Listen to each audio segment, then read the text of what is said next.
everybody. Welcome to Retro Repair Roundup, your bi-weekly source of cool information of kind of what's going on in the retro repair scene.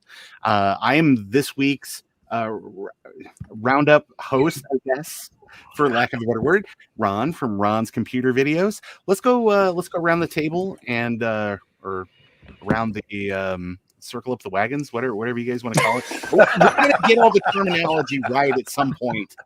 Just please be patient. You were doing so good. Episode. It's our third episode. We will get this right. Like blame the writers. In the first 100 episodes, we will get this all squared away. But let's go around and let's make introductions, and then when we get back, we'll introduce this week's guest. Go ahead, Rudy. Sure. Can I start? I'll start.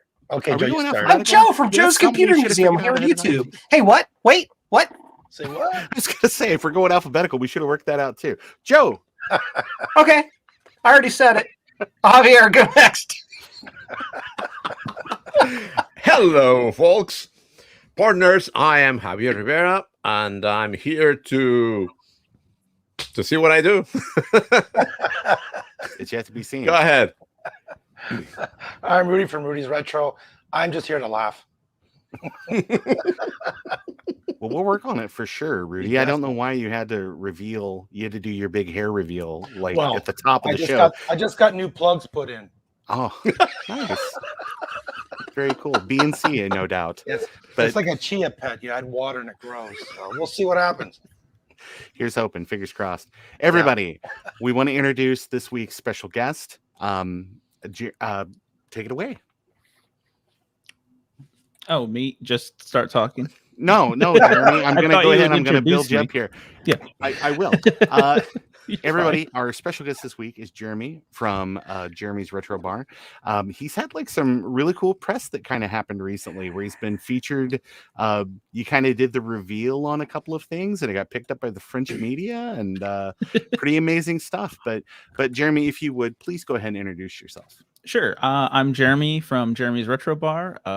I make YouTube videos about computers in my house. Basically, it's rough making videos about computers in other people's houses. They don't let you in. They don't. Please like show it. up. There's paperwork. I'm here to read the meter. Do you happen to have any Commodore 64s? But yeah, I think that I realized this week that was my angle, was that the thing that makes me unique, I think, is the fact that I put a lot of effort into making everything look good, as far as a display space. So that's just my nature. So I didn't think about it as being unique or different. And then when everybody went crazy for that tweet with the bad joke that I had tried out on Ron a couple of days earlier, I was like, oh, I guess people do actually think this is a unique and interesting thing. So yeah, but I have to say I'm sorry, I was going to say that I'm really jealous of your setup, actually. I tried so hard so many times to make that look good, and I stopped 20 years ago because I can't. So can we just move to your house? I thought that was a green screen background. Oh, you're telling me it's that trashy all the time? Oh my gosh, Joe, you're making me feel bad. At least it's not as bad as Steve Mac 84's basement. So it's, between the rabbits and all of the crumbling computers behind him, it's I don't know how the workplace safety people haven't stepped in at this point. But Jeremy, just to kind of let people know, maybe that didn't see it. Sure. Jeremy posted a really cool picture on social media, and we'll be sure to link that in the comment notes for the episode. That basically you've transformed kind of would you call that the foyer of your house? Maybe it's supposed to be a dining room. Okay. It's supposed to be the dining room of the house, and I don't use it as a dining room. No one really uses their dining room anyway. If you have a formal dining room in a house, and so for the longest time, it was a room that I just had a bunch of couches in, and I refer to it as the lounge. And so I just had a bunch of couches around, and I had a coffee table, and and I had made the coffee table out of iMacs, like the original G3 iMacs. So it was the, in the Yum, like the Yum poster. So it was that with a glass top on it, and then it was a bunch of couches, and that was really what the room was for years. And then about 5 years ago, I decided to do the wall display where I put every color of G3 iMac on the wall, and I just made these light boxes out of some IKEA cabinets that I put glass on the front and then put hue bulbs in all of them, so I can change the colors of all those light boxes. And so I had that up, and I think I posted that that got picked up locally in the press because I used to Airbnb my house for a while, and someone had their wedding reception here, I think. And someone who was a guest of the wedding reception worked for local news. And so they're like, "Oh, are you renting out your computer museum?" And I was like, "No, it's just one room with these computers on the wall." It was only the one room at the time. And so that got wrote up in the St. Louis Magazine, I think it's actually just called St. Louis Magazine, which is people's houses and stuff. Sure. And so so that's what that was for forever. And so this week was just this table that I made because I decided that my fully finished basement that I did over COVID wasn't enough space for computers to be on display. And so I was like, well, we aren't really using the lounge really a lot anyway. And I was like, also, it could technically be a dining room table, if I take the computers off. So that was the logic. I was like, this could be converted if I need to. But I really love all-in-one Macs, and so I wanted to have an area for my all-in-one Macs. And so that's what that table was designed for. And so I did that, and when I put it up, I was like, oh crap, it kind of looks like an Apple store. Because it wasn't on purpose. It was just I logically just wanted this table to be in here, and I already had the wall of iMacs. And so I put that together, and then that's what the tweet was. It said, I accidentally made an Apple store in my house. Right. Are you hiring? Yeah, and 2,200 likes later. It was ridiculous. You got some good traction, that's for sure. Yeah, but you've actually got signage and stuff in there too, real Apple Store signage. Yeah. So that is probably something that Apple would not be happy that I have. So that's so when I worked in Apple retail, I had my collection of my old house, and I had the basement finished in that house. And that had gotten some press. This was 2007, early 2007. I'm in the first issue of Mac. Would they switch from Mac Life to Mac Addict, or the other way around? I think it was Mac Remission, or it was Mac in Recovery, or something like that. Mac Withdrawal. It was Mac Addict to Mac Life, right? I think once they kind of cleaned up their act and found Jesus. Yeah. So it's in the first issue of Mac Life, when they changed the name. And so anyway, so that was a thing there. And so then I worked at the Apple Store. They're like, oh, hey, we kept this old iTunes sign because they didn't tell us to throw it away. But now we realize we're not using it, and we probably are supposed to throw it away. But they're like, we'll just give it to you. Just don't tell anybody you have it. And I was like, all right. Too late. How's that coming along for you? I figured enough time has passed. Yeah, sure, I think enough time has passed. I haven't worked there for 10 years. And what's the statute of limitations on things people were going to throw in a dumpster? We're supposed to be thrown away. Saved. Hey, once it's in the garbage, it's public domain. Yeah. That's right. Well, but hold on. Seinfeld logic. Was it above the top of the rim, or was it below the rim? Because if it's below the rim, you're good. Yeah. But yeah, so that's where that sign came from. It's probably the most unique thing that I have, because I don't know anybody else who salvaged the iTunes signs. So, yeah. All I got is Zune signs here, and those are not appreciating in value. Not yet. No, my creative jam MP3 player signs not appreciating in value. But So the picture on social media, very, very cool. And again, if you haven't seen it, Joe threw it in the notes there real fast. But I mean, it really does look like a little Apple store. And so much so that the last time that I was at Jeremy's house, I actually tried to put an offer in on a G4 Cube, and I'm still waiting to find out about financing on that. But we're working on that. We're working on that. I think viewers want to know if he's hiring. It's yeah, there it is. Wow, look at that. It's beautiful. Yeah, I know. Beautiful. It's very cool. Yes. Very cool. So, I mean, you can go in there, you can play around with a Color Classic and an EMAC and all that great stuff, and even like an LC 580. It's a 580, yeah. Yeah, so that's kind of a cool machine. Like they're at the tail end of all those LC machines. But if you've seen Jeremy's actual videos, then you've seen his studio downstairs, which the last time I was up your way, you were kind enough to give me a tour of kind of the behind the scenes stuff, which you see what you see in the videos. But then kind of the reverse of that is a cool wall that has nothing but like there's like a 2GS and a Quadro 950 and like PC stuff and Tandy 1000 and MSX computers. And I mean, just if you have thought about like wanting to break the bank to get it, Jeremy has it. So Jeremy, are you be offering tours of your house now? I mean, I think yeah. It's you could charge the it thing because I would like for people to see it, but like there's also that whole I don't want to be murdered. True.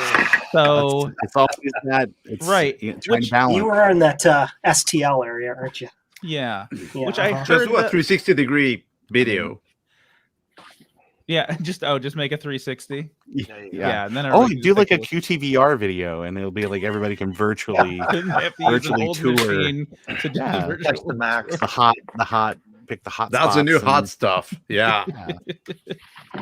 I have to ask one question, Jeremy. Are you planning to put in power bars under the table to plug in the Macs on the table or no? Yeah, so if you look at the picture, I actually made that light fixture so that a power strip was coming down to the table.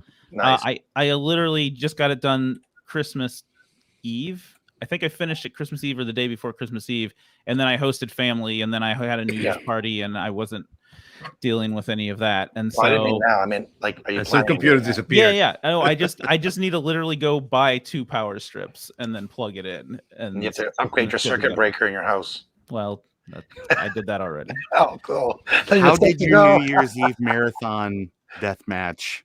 Like, I'm sure that wasn't your New Year's Eve party this year, but it is really cool that no one. I mean, some people they're like, whenever I host parties for regular people, that's always what's this? Why do you do this? Why are there so many computers? Yeah. And then a lot of asking my wife, like, why are you letting him do this? It's like you know how your garage has like a Triumph motorcycle and 500 pieces and you're never going to put it back together. Well, I keep mine in the house and it's in one piece. Right. So hobbies are hobbies. I know. Yeah.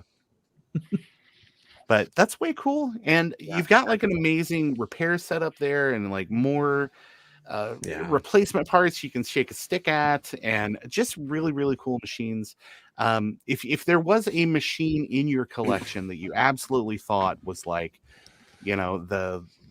I can only save one. I've got to go and I've got to get this one machine out because I want to this is my favorite machine. What would it be? The whole back wall. Yeah.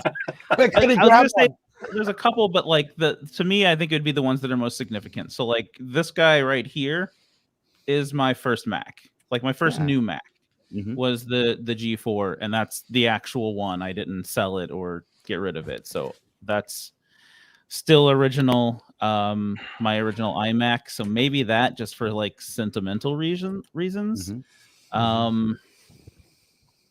Yeah, I can't think anything beyond that. So Just think them all. Yeah. Well, I was going to say, because you do have like a 5150 and you've got you've got some Amiga stuff, but I'm just thinking like carrying that 5150 up the stairs in some sort of big hurry. Yeah. It'd be like, nah, forget it. We're just going to stay. Oh, It just can't Let get it go. out. Yeah. the hernia was worth it. Honey, bring the forklift around. I've got to get the Amiga 4000 out of here. Oh man, if I had one. I think that's kind of one of the things. It's because Jeremy, your background is in video editing Yep. and in video production and things like that. So you're kind of maybe from that era. Yeah. Not to date you or anything like No. that, but you are from that era of Mhm. when that like the video toaster and things like that were kind of in their heyday. So Yeah, when I was in film school, they didn't have Amigas. We had one of the early Avids, and I was interning at a place, and so I learned on the Avid at the place that I interned, and then I ended up teaching the teachers at my school how to use the Avid because none of them had used a nonlinear editor. So that's kind of like we had a Media 100 and we had an Avid, so those are like the two editing systems that we had. And then we had linear editors, tape to tape, which I have next to me here in this desk. You have a couple of like 3/4 machines sitting next to you just in case. I have two SVHS. I never worked really with 3/4 inch. It was beta after I, like when every place that I worked did beta. So yeah, I worked in I worked for higher ed in that era, and it was all just like whatever the TV stations donated, like older stuff. So plus a lot of the things that we used to get for like for promotional things, music videos especially, were all on 3/4. So we would get I think all the public access was 3/4 inch, and that's why. Just for compatibility with that. So yeah. But all right. Well, since the name of your channel is Jeremy's Retro Bar, we thought we would put you on the spot and maybe ask you to come up with a custom drink for it. No. Okay. Well, there you go. Thanks. We got it. All right. No. Or what I was really going to ask you is kind of what inspires you when you kind of create some of these sort of retro recipe, or not, I don't want to call it retro recipes. That's our channel. We'll have but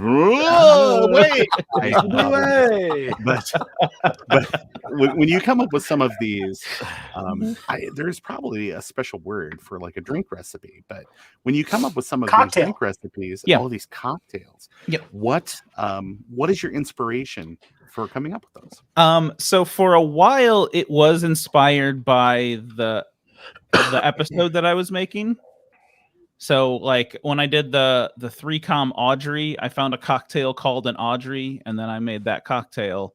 And then when I did like one of my first Apple episodes, I made sure that the cocktail had apple in it, and I was doing things like that. And then like my IBM, when I did my 5170 video, I think, or 5160, one of those, I got a cocktail recipe that had been made by Deep Blue or Big Blue. The IBM machine made its own, like the AI made its own cocktail, and so I made that. It's stressful cocktail. Being on Jeopardy. You got to have a cocktail or something on the show.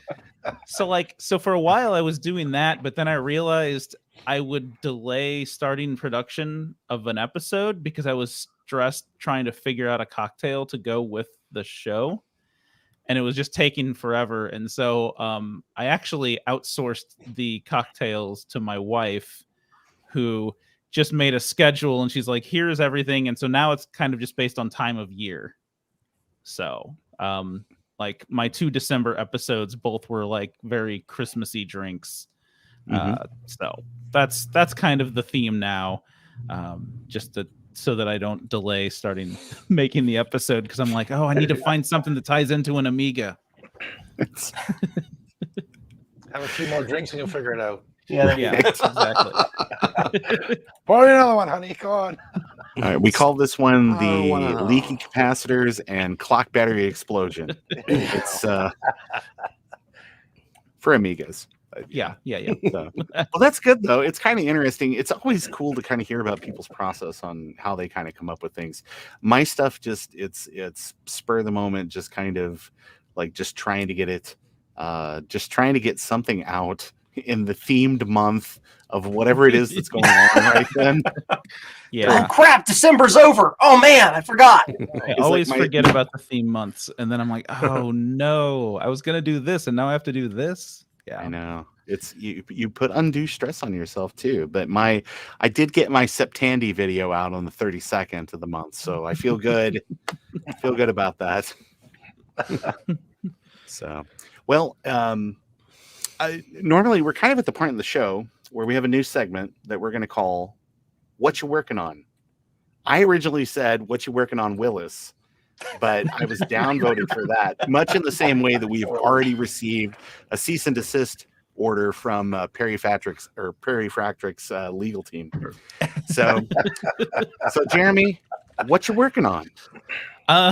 That's a great question. What aren't you working on is maybe more based on your workflow and based on all the cool stuff that I saw that's kind of in various stages of development at your house. Yeah. Like the two biggest things that I think I'm doing right now is I'm still in the process of switching out all my reverse sleeper PCs for period accurate PCs. And so I've done most of them. I still have to do my Pentium and my Pentium 3 and 4. So those. What do you mean by reverse sleepers? So what I had done originally, because when I built the basement and I really wanted it to look a certain way, and me kind of being into Macs and the aesthetic of the way a Mac looks, and then I'm like, okay, I can throw these ugly beige monstrosities down here. Like I really didn't like the look of PCs, especially because you can either go with like what the main manufacturers made, or you can go with the hobby kit, like build your own PCs. But people would reuse parts for forever. So like I couldn't get like this is a Pentium 2. Like, there's no like definitive Pentium 2. It's just like they use this case from a Pentium up until a Pentium 4. Like people just reuse their cases and reuse their parts. And so like it just didn't define anything to me. And so what I decided to do when I first built it was I was like, I'm just going to get like the best components and throw it in a modern case. And I had decided on the NZXT, I think the 500 series of cases, and I wanted them all to be that case. And so everything was all in that case. And so I was like, cool. And and it worked pretty well, except for the Pentium and the 486 both kind of needed CD-ROM drives. And the case that I picked didn't have a CD-ROM drive. And so then I was like trying to find virtual CD-ROM drives, which I made a video about, that the one that does exist, that isn't apparently it works pretty well, but it has to be on a newer PC, and I was trying to use it on a more vintage PC in my video. But anyway, so I was just trying to like make these essentially into like actual vintage parts, but all modern everything else. And it presented a lot of problems, like just getting a keyboard. Like I couldn't like decide I couldn't get the same keyboard for every computer, because it's like some were USB, some were PS2, some were AT. And so then it's like, okay, and then adapters, and then so it presented a lot of these issues. And so what I decided to finally start doing is I was like, you know what? I do like the look of some of these PCs. And so I'm just going to pick those and kind of just go with my history with it. Like these are the cases or the computers that are familiar to me, and not like some definitive I don't know what I'm trying to say here. Like, well, yeah, like as if there is the MX pinnacle keyboard that goes with this exact thing. Right. Yeah.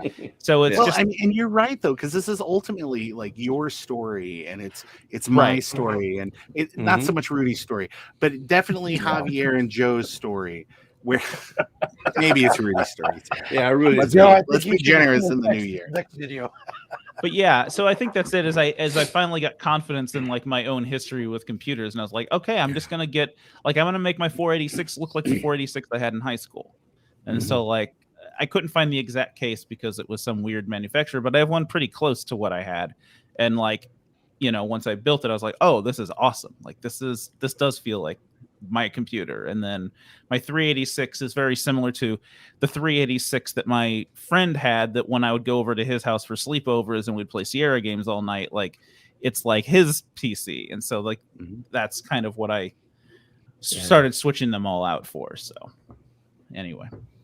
No, that's really cool. And I mean, and that is kind of what you really want to preserve, because like when I kind of got back into the hobby a couple of years ago, the first machines that I picked up were machines that were important to me kind of as a youth, where it's like, you know, my parents had a 2GS.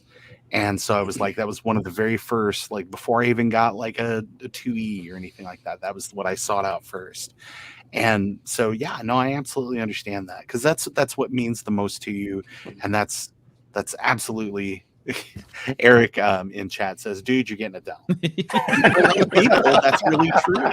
Because it's, you know, they were like, oh man, that guy. And I remember those commercials, and I begged my parents to get me a Gateway 2000 because I wanted the cow box, or, you know, or I wanted the 128D. I had a Dell. My school had one of those, or I still haven't found the Dell.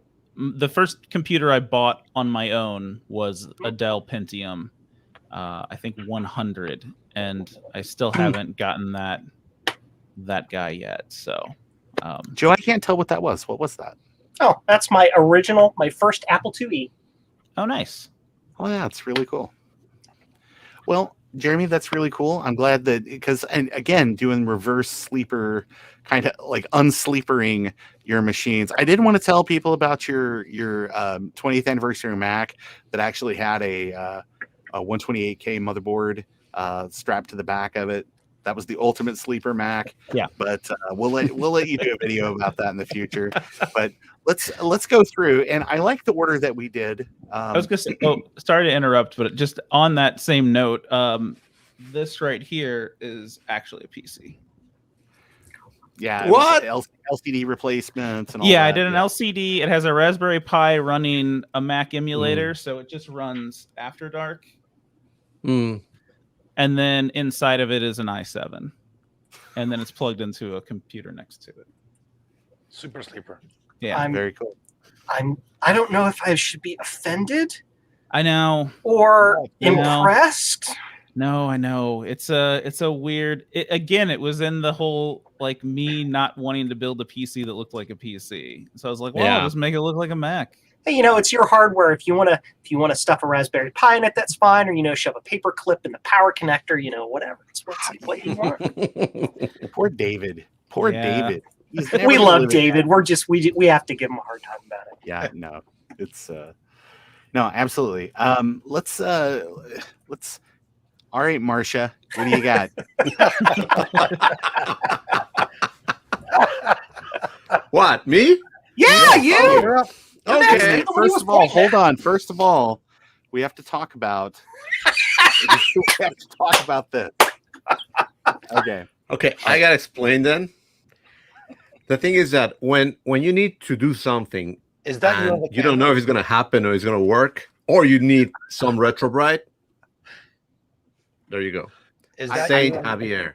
I'm just telling you that since I picked up one of these Saint Javier of Retro Bright prayer candles, every one of my Retro Bright projects has come out 20% brighter than had I not lit this candle.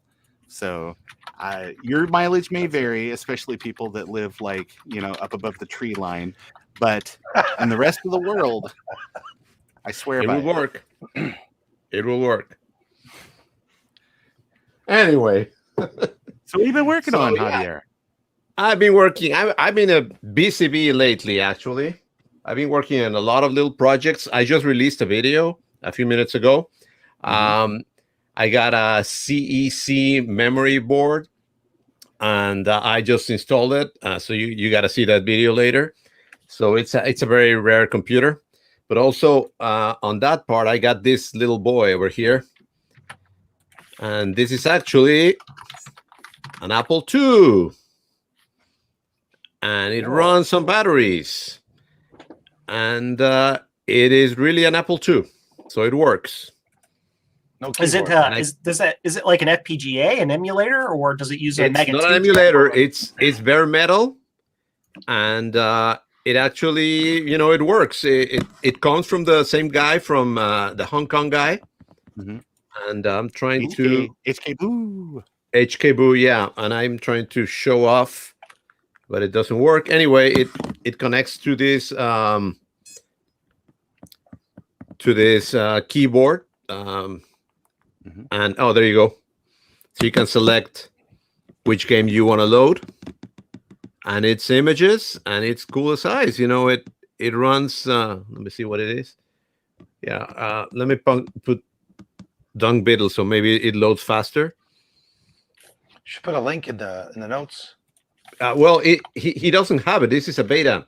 Oh, it's beta still. Okay. It's just starting. Oh, yeah. I gotta move it so it doesn't reflect. But and anyway, I've been following this for a while because some of the prototype stuff that they were posting maybe 2 years ago. I mean, it was a huge board with that LCD, kind of that same form factor LCD, kind of at the top. It looked like a TI 85 graphing calculator, and with the keyboard and everything at the bottom. But it's really cool how this has been shrunk and and just that's actually the board. And there's the rest is the LCD and the battery, a little speaker, and this is to connect the keyboard, and of course SD card, so you can put more games over there.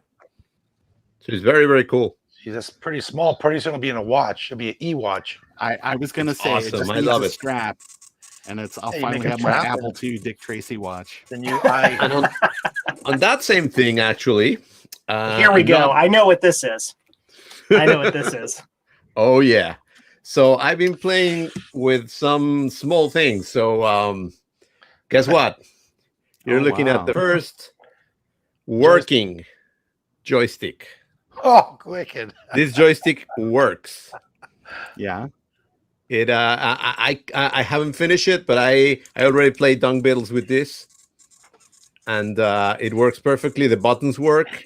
The joystick works. It's a real joystick. And it runs on an Apple II. So I got to finish it. And, when I got it done, this is a 3D printed from Option 8. He did it just for looks, and I make it work. So I've been playing with this for like a week or two. So finally make it work. I got to add a lot of little things. But at the end is going to be an Apple II connect, a DB9 connector over here with all the rest of the things that don't fit in here, and it's just going to be a plug and play joystick, normal joystick.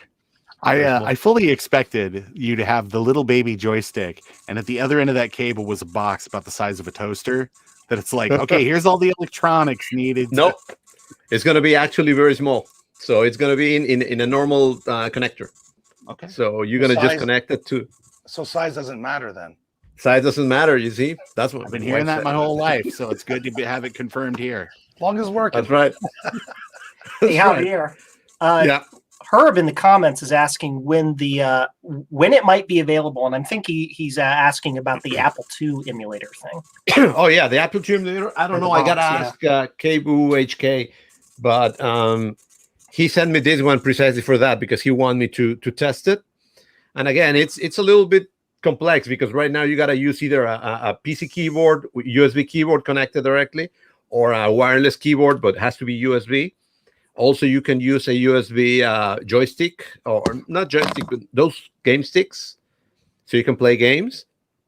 But it works, and it's an Apple IIe, 2 Plus. Sorry, not a 2e or 2C. Yeah. So that's another. Because I thought that it was 64K based on the 64K. Okay. Not all the games play. Some of them just crash.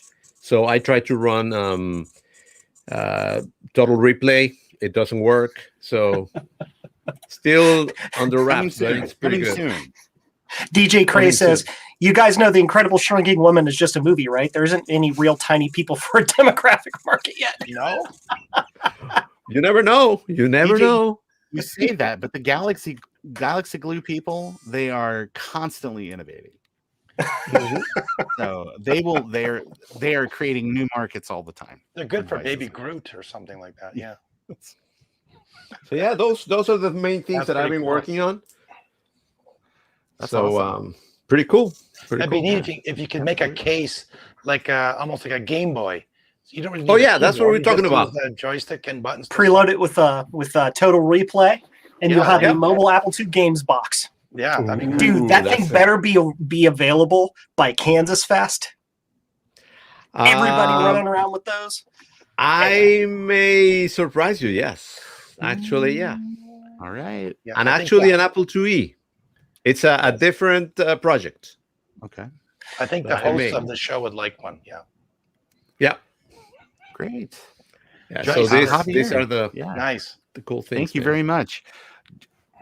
Joe, Yeah, whose name looks like Joel Joel. Joel. with the exclamation point. I'm straining to see it, and I'm like, wait a minute, have I been calling him Joe this whole that time? Joel? It's Joel? There. Joel's Is that right. better? It's not just Joe. Instead of Joe. Joe. Gosh, so what's going on in my world? Too much freaking stuff. I finally got some boxes out of the way. Javier, your computers are being returned to you, sir. Seriously though, the next thing up in my schedule, I gave my patrons a little bit of a sneak peek on this. I'm going to be doing a video where I go into the details of how to reverse engineer a retro board of some description.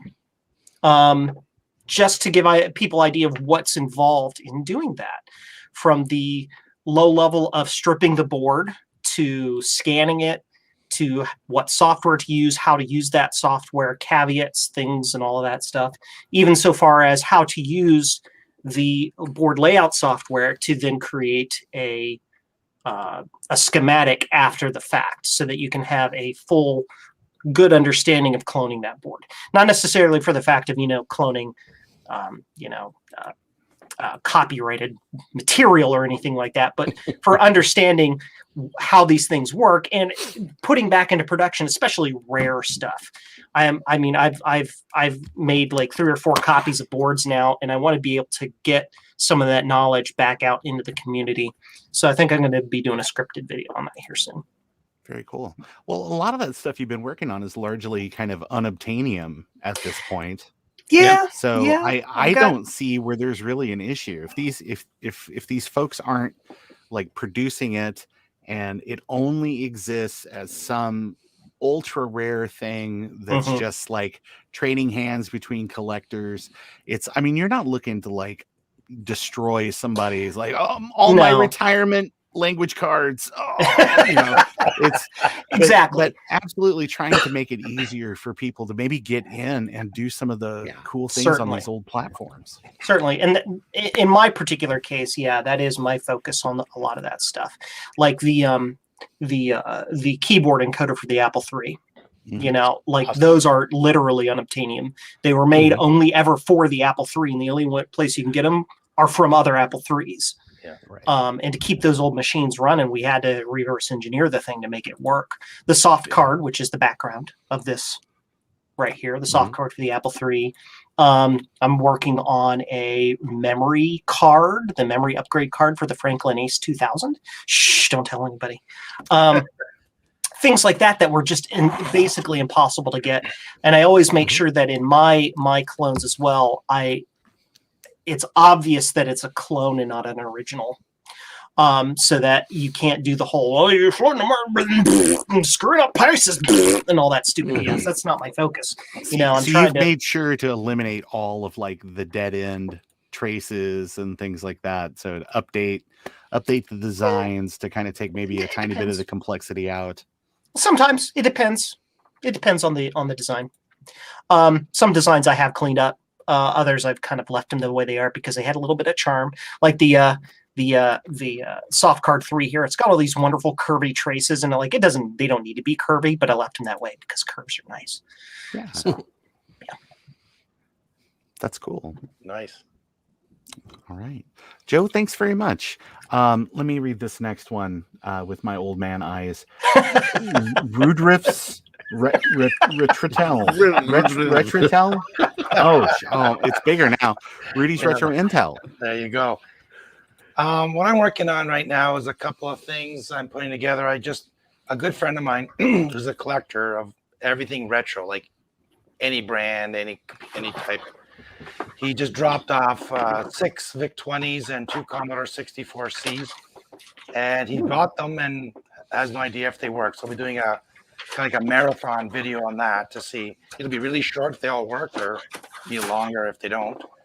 And I just got an Atari 600 XL, and the weird thing is that the Ataris, well, the 600 XL is that a lot of typing.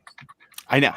Joe has every one of his keys individually mic'd out. I think the next project will build a keyboard for Joe that's quiet. No, the XL is interesting because if you buy the PAL version, it's got a separate video connector, so you can make an adapter, make some mods to plug into a composite or RGB, where the North American, the NTSC version doesn't have it. It only has RF.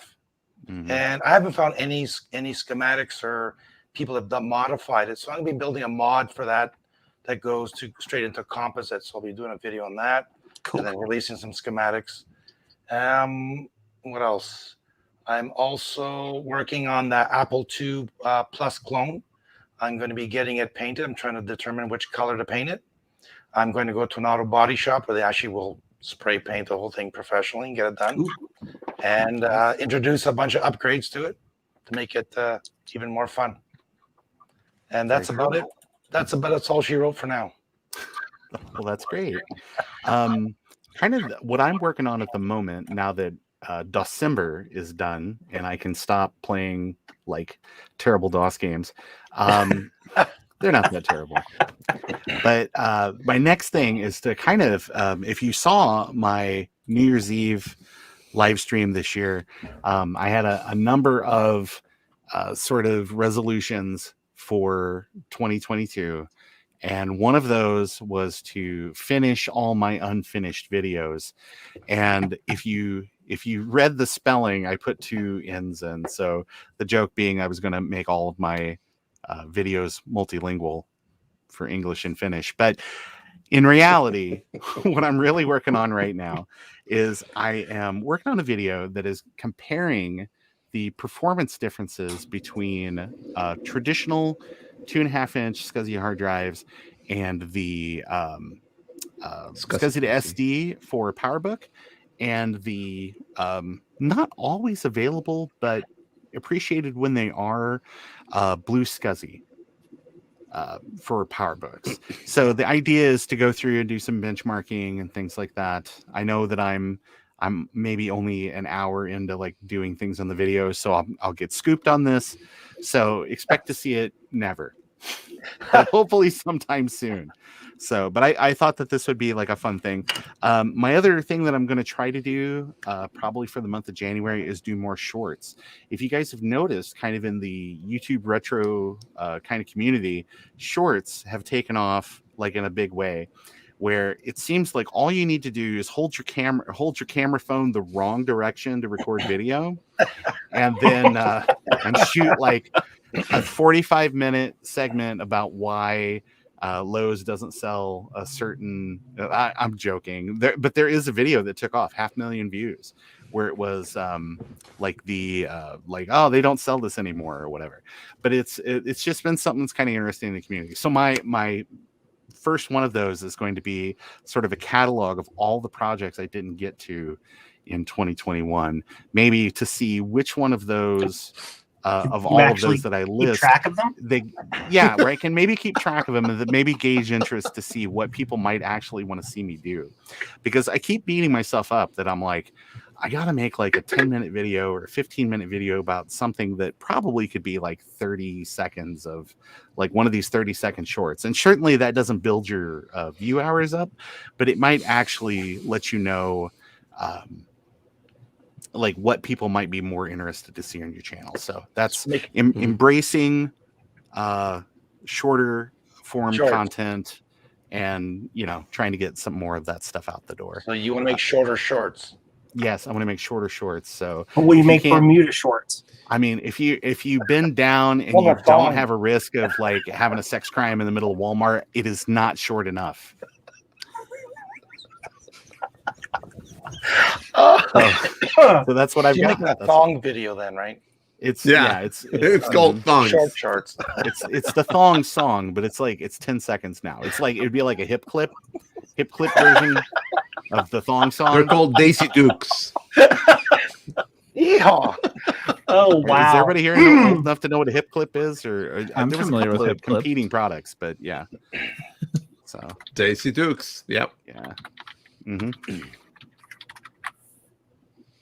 So that's that. So, all right, everybody, that is the what you working on, and I think we dipped into a little bit of the other new segment that we're going to do that's called Recent Gets. So, if your recent gets overlaps with a little bit of the what you working on, that's on you. That is your failure, not the show's, and it will go down in your permanent record. So, Jeremy. Back to our guest. Yes. Recent gets. Have you have any kind of recent gets? Any kind of cool new things you've picked up? Doesn't necessarily have to be like a retro computer. Like it was like, oh, I finally picked up that John Titor IBM whatever machine. It could be like, hey, I just went to I picked up some new tips for my soldering iron to help me do whatever. So. Yeah, I would say. I mean, you're the beneficiary of my recent gets because it filled my storage room to capacity that I had to unload all my duplicate Macs to Ron. So recent gives, I guess, is what. Yeah. Well, no, okay. but I would say, I guess the most recent that I got was a Color Classic, because which I was upset about because. It was on Marketplace and it was in my town and it wasn't a far drive and it wasn't decent price. And I was like, I don't want to buy this right now. It's December. I have other things that need to spend money on. But I'd sold my old Color Classic a while ago when I was thinking I wouldn't have a computer collection anymore. And I was paring everything down before. So I was excited to get that again. So very cool. Yeah. So was it just a straight Color Classic or did it have like Mystic or anything? No, it's straight Color Classic. My old one had the Mystic upgrade. It had both. It came with the original motherboard and the Mystic upgrade. But I just liked it. I like it being original because I have enough other computers that I don't need to have the ones upgraded. I like them to be more stock if I can. I agree. Because I just go to the next computer if I need it to be faster. There you go. Makes sense. Yeah. All right, Javier. Other than your really cool Apple II machine, have you had any cool new gets? Well, retro. I got image writer guide that it's kind of rare. I'll show it in a minute. But other than that, no. I just got those gadgets that you saw. And my Christmas present that I'm using right now, my new MacBook Pro. Oh yeah, very nice. So Joe is not the only one with a new MacBook Pro. Oh yeah, nice. Good get. Joe, what? You left and you came back. It wasn't fast enough for you to go make a tinkle, so I was really hoping that it was. Well, I was like, oh crap! I left my thing across the room. I was secretly glad you went with Javier first because I had to go off camera just to the side to do the show off thing. I checked all my vowels and it's A. Baby. Oh, yeah, Pumpkintosh. That's my recent get. And I got a present for you for that one. Ooh. Coming. Ooh. I will talk to you later, sir. Oh yeah. But yeah, clear case. Put the amber screen in it. Did that on the live stream, and I have some LED cob lights that basically look like neon, like Tron lines. Wow. That I'm going to see if I can get around the edges of the bezel and just Yeah. make the things just glow orange. Everybody does. They do the clear case, or we've got people doing the green colored case with the green screen, and I wanted to just be a little bit different. So that's my thing. Everybody loves those Mac Effects cases. They're way cool. Yeah. And people have been doing some wonderful kind of decorative kind of projects with those and swapping in amber and Green. sort of I'm drawing a blank, but so you've got mono, amber, and then what's the other? The green. The green Green. screen. Yeah. So I was thinking like the 2C monitor and all that type of stuff. So yeah, no, it's way cool. I really wanted to find one of the I think it's P11 phosphors. It's blue, like the technically the black and white one is blue, but it's a really bright blue. I wanted to find one of the P11 phosphors because it's a super deep blue. It was used on radar screens and in certain like data general nova monitors and stuff, and it would have been like a super crisp blue, but those are almost impossible to find. So I had to go with amber. No, it's way cool. For folks that didn't watch the stream, is it a SE or an SE30? This is just an SE. Yep. Yeah, I do love the SE. I think the only thing that would make the SE better if it supported 8 megs of RAM. It's an SE30. I take that back. I built it out of an SE case. I took the guts out of the SE case, but put the SE30 board in it. Is it the SE30 that you repaired on your channel? I think it is. Yes. Mm-hmm. Yeah, yes, that was an interesting set of videos too. If people haven't watched that, so definitely go back and check that out. Rudy. The recent gets is the Atari 600 XL. A lot of crazy prices out there, so I finally got one at a really good price. I paid under $100 Canadian for it, which is great. And I finally got my ROM-X chip for the Apple II. That'll be going that clone, and I'm waiting for that the new I believe it's the W drive that Chris Torrance did a video on that. I heard it right away. I want to get that, and that's going to also going to go into the case. I'm going to build a custom top on it that actually can sit inside the case, so you don't have it dangling out the side. You have it inside. I figure it's a clone case. You can do whatever you want with it, so I'm going to make it different and have that on there. So that's way cool. And I got a Rubik's Cube. Sure, why not? The Chris Torrance with those videos, or he did the video about it because now he's going to be the U.S. distributor for those. Yeah. So you don't have to wait for international shipping. But I saw that the website says something along the lines of that it's basically pre-orders right now. Or at least the way it's worded is that it's pre-orders, but yet they should be shipping shortly. But then I saw on Twitter that somebody else had ordered one and had already received it. So I don't know if they had worked out something with Chris or whatever. But if people do go out and order those, just be patient. They'll be coming to you soon. And the new versions are great because they've got the OLED screen versus the older screen, which is a little tougher to kind of see. I had one sitting here on my desk. I like the fact that you can actually scroll. So when you boot up your computer, you can actually scroll through different programs from your computer as opposed to hitting the buttons all the time. So I think it was really cool. That's cool that too. sold me on it. So yeah, I like the menu. The menu is really great. Kicking back to Javier, you went and you grabbed your item? Did you grab that manual? Just quickly to show you, so the cool thing about this one is it's very close to my Apple II technical reference. It's hardbound. And that's go ahead and read us a chapter. Yes, let me do that. The tensioning of the platen is let me get my pipe and I'll just read you something. If you don't do a video now where it's like Uncle Rudy's like Apple II bedtime stories, I'm going to be super disappointed. That would be great.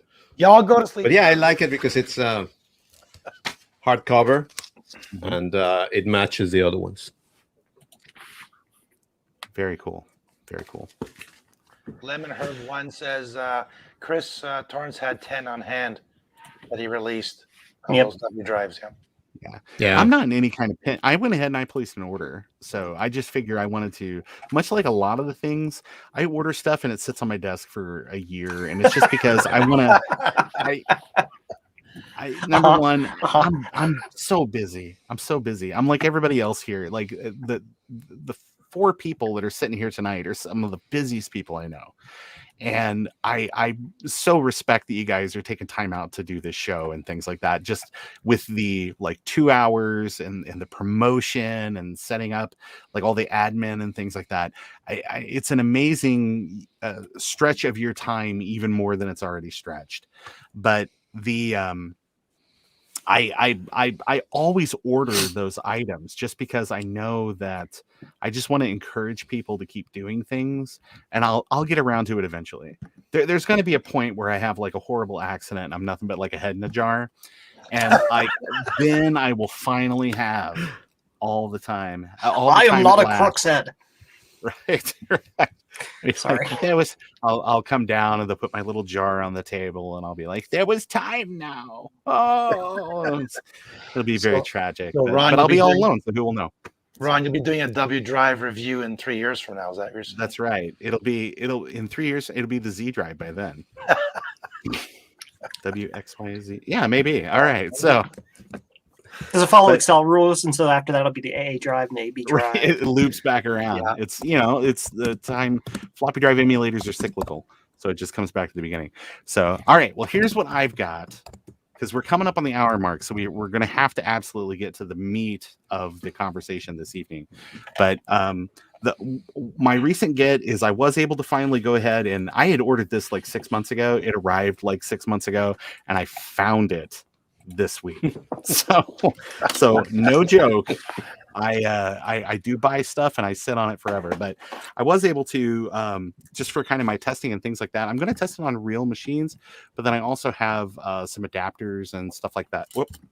I have some adapters. I've got a PowerBook 2 2.5 SCSI kind of adapter and all that. So I'm working on things. I'm working on stuff. So anyway, but the thing I wanted to really talk about that was kind of a recent get was just earlier this year. Because again, it's the timeline on this stuff is like 6 months at points where I'll get something neat and then I circle back around to it. But I had picked up this really cool thing. It was basically there was a little booth in the corner at Vintage Computer Festival Midwest.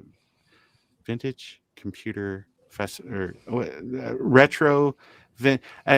I never say it correctly, so I'm keeping up the tradition. But anyway, it was a little shop that was in the corner. There was a guy, it was an older dude, and he was like, "Hey, I heard you're one of those Macintosh people." And I said, "Yeah, I mean, not literally, but I mean, I do enjoy Macintosh computers." And he goes, "Well, I got this thing for you," and it was $15, and it is basically. It is called the Silicon Valley. It's from the Silicon Valley Bus Company. It's a Keystone, where basically you have an ADB connection on one side, and then you have a AT-style keyboard, serial mouse, and then you also have a pass-through ADB port. And what I'm fairly certain is a for some sort of auxiliary sort of interface, keypad interface, something like that. Maybe even a Mac Plus keyboard. Don't know for sure, but basically, this little device allowed them to do something interesting that in terms of like a keyboard wedge or something. So this might have been even like a scanner or something for a scanning card to be able to hop out on their bus service and stuff out. And yeah, so it's kind of like keyboard wedge, something like that. But anyway, this is my new cool get, and I'm going to break this open and figure out exactly what it's all about, because there's not a lot of information online. It was made by a company called Kinesis Corp, and there's some information here, but none of this ends up being anything that's Googleable for real stuff. So this is kind of an interesting device. So the man was like, $15 and it's yours. And I paid him the money, and I turned around because I was going to tell Mac 84, I was going to say, hey, this interesting device. And when I turned back around, the man's shop was gone. Oh. The last part's probably bullshit, but everything else I said was true. Just don't feed it after midnight. You'll be fine. Right, That's right. exactly. That's So right. how did they not know? I mean, I understand it's the 80s. You couldn't just hop on Google and look up and see that Mogwai means demon in Chinese, but still, you probably could have asked somebody. You could have went to like the restaurant where that family went in A Christmas Story and just said, "Hey, anybody know what this thing is?" And when everybody runs for the kitchen, you know. I would say you put it in a pillowcase and you throw it in the river, but maybe that's a bad idea. Yeah. So You don't want a tattoo that in Chinese it says peace, and then someone says, "No, that means hot soup." and you know what? I'm good either way. Who doesn't like hot soup? Oh, there you go. All right. So that's recent gets, everybody. If folks in the comments, if you've got something really cool that you have recently picked up and you'd like to share it with us, definitely put it in there. We have an email address that we will start maybe putting out there a little bit more so that people can submit their questions. People can show us cool recent gets, and we'll feature them on our next episode.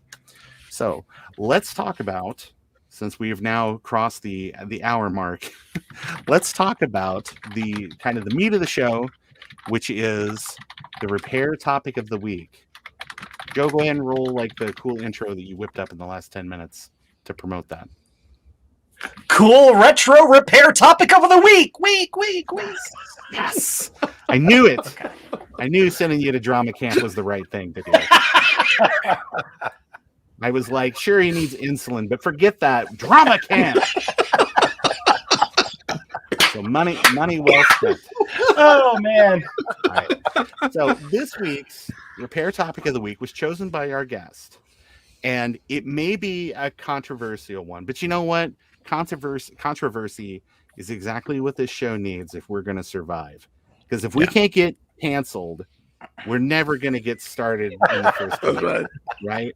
So it sounds bad to go out on your third episode, but it works for BBC sitcoms. So it can work for us too. So the repair topic of the week, as chosen by Jeremy of Jeremy's Retro Bar, and probably what we'll do is it's kind of a roundtable discussion, and if there are no objections, we'll let our guest maybe kind of weigh in first on what their opinion is, and then we'll just kind of go through alphabetical order, and then everybody can just kind of throw in. Does that sound okay? I love it. As we have totally worked this out ahead of time, and I'm just saying this for flavor for our audience. This week's topic is LCDs versus CRTs in retro machines. So Fight. Exactly. So Jeremy, what is your opinion of using LCDs maybe on machines that traditionally use like CRTs? And this topic could include maybe not just even using something like, oh, I just slapped a VGA compatible LCD screen on my my Tandy 1000, with a converter or something like that, but including those converters. So like Joe has a cool new converter for the Apple III that lets you use some alternative displays. That little pitch there for you, Joe. I hope you appreciate it. It's got to be worth a $5 off coupon in the used store, but we'll talk about that later. Or something like the RGB to HDMI projects like that. Everybody loves those arcade video converter things, Extron boxes, things like that, those converters. What is your opinion of using modern LCD displays kind of on these retro machines that traditionally use our CRTs? I would say I like them both. And I think each has its reason for existing, and also there's some practicality for a lot of it. So I really love all the new converters and ways to use LCDs on previous machines. One of my first videos that I did when I started collecting back in the day, there's a certain era of computers that were just kind of like cheap and abundant and almost just interchangeable with other, like they were just kind of junk. And now, since that time, and now a lot of those have become rare and or collectible, and or people are really protective of them. And I was unaware of the community's shift over that decade. or 15 years or 20 years, whatever it was, in which certain things got precious that weren't precious before. Hence the computer here. I mean, this was destroyed before people were precious about them. So just to clarify to everybody. But no, what I had done is I had I bought a IBM 5154 case. Like, it was empty. It was on eBay. No, it wasn't being used for anything. I don't know what the previous owner had done with it. I didn't grill them or ask them what they had done. And so I got that and I did an LCD mod to it. I put an LCD panel inside of it. I put I can't remember who made it. I know Texelec makes one, but it's the CGA converter that will,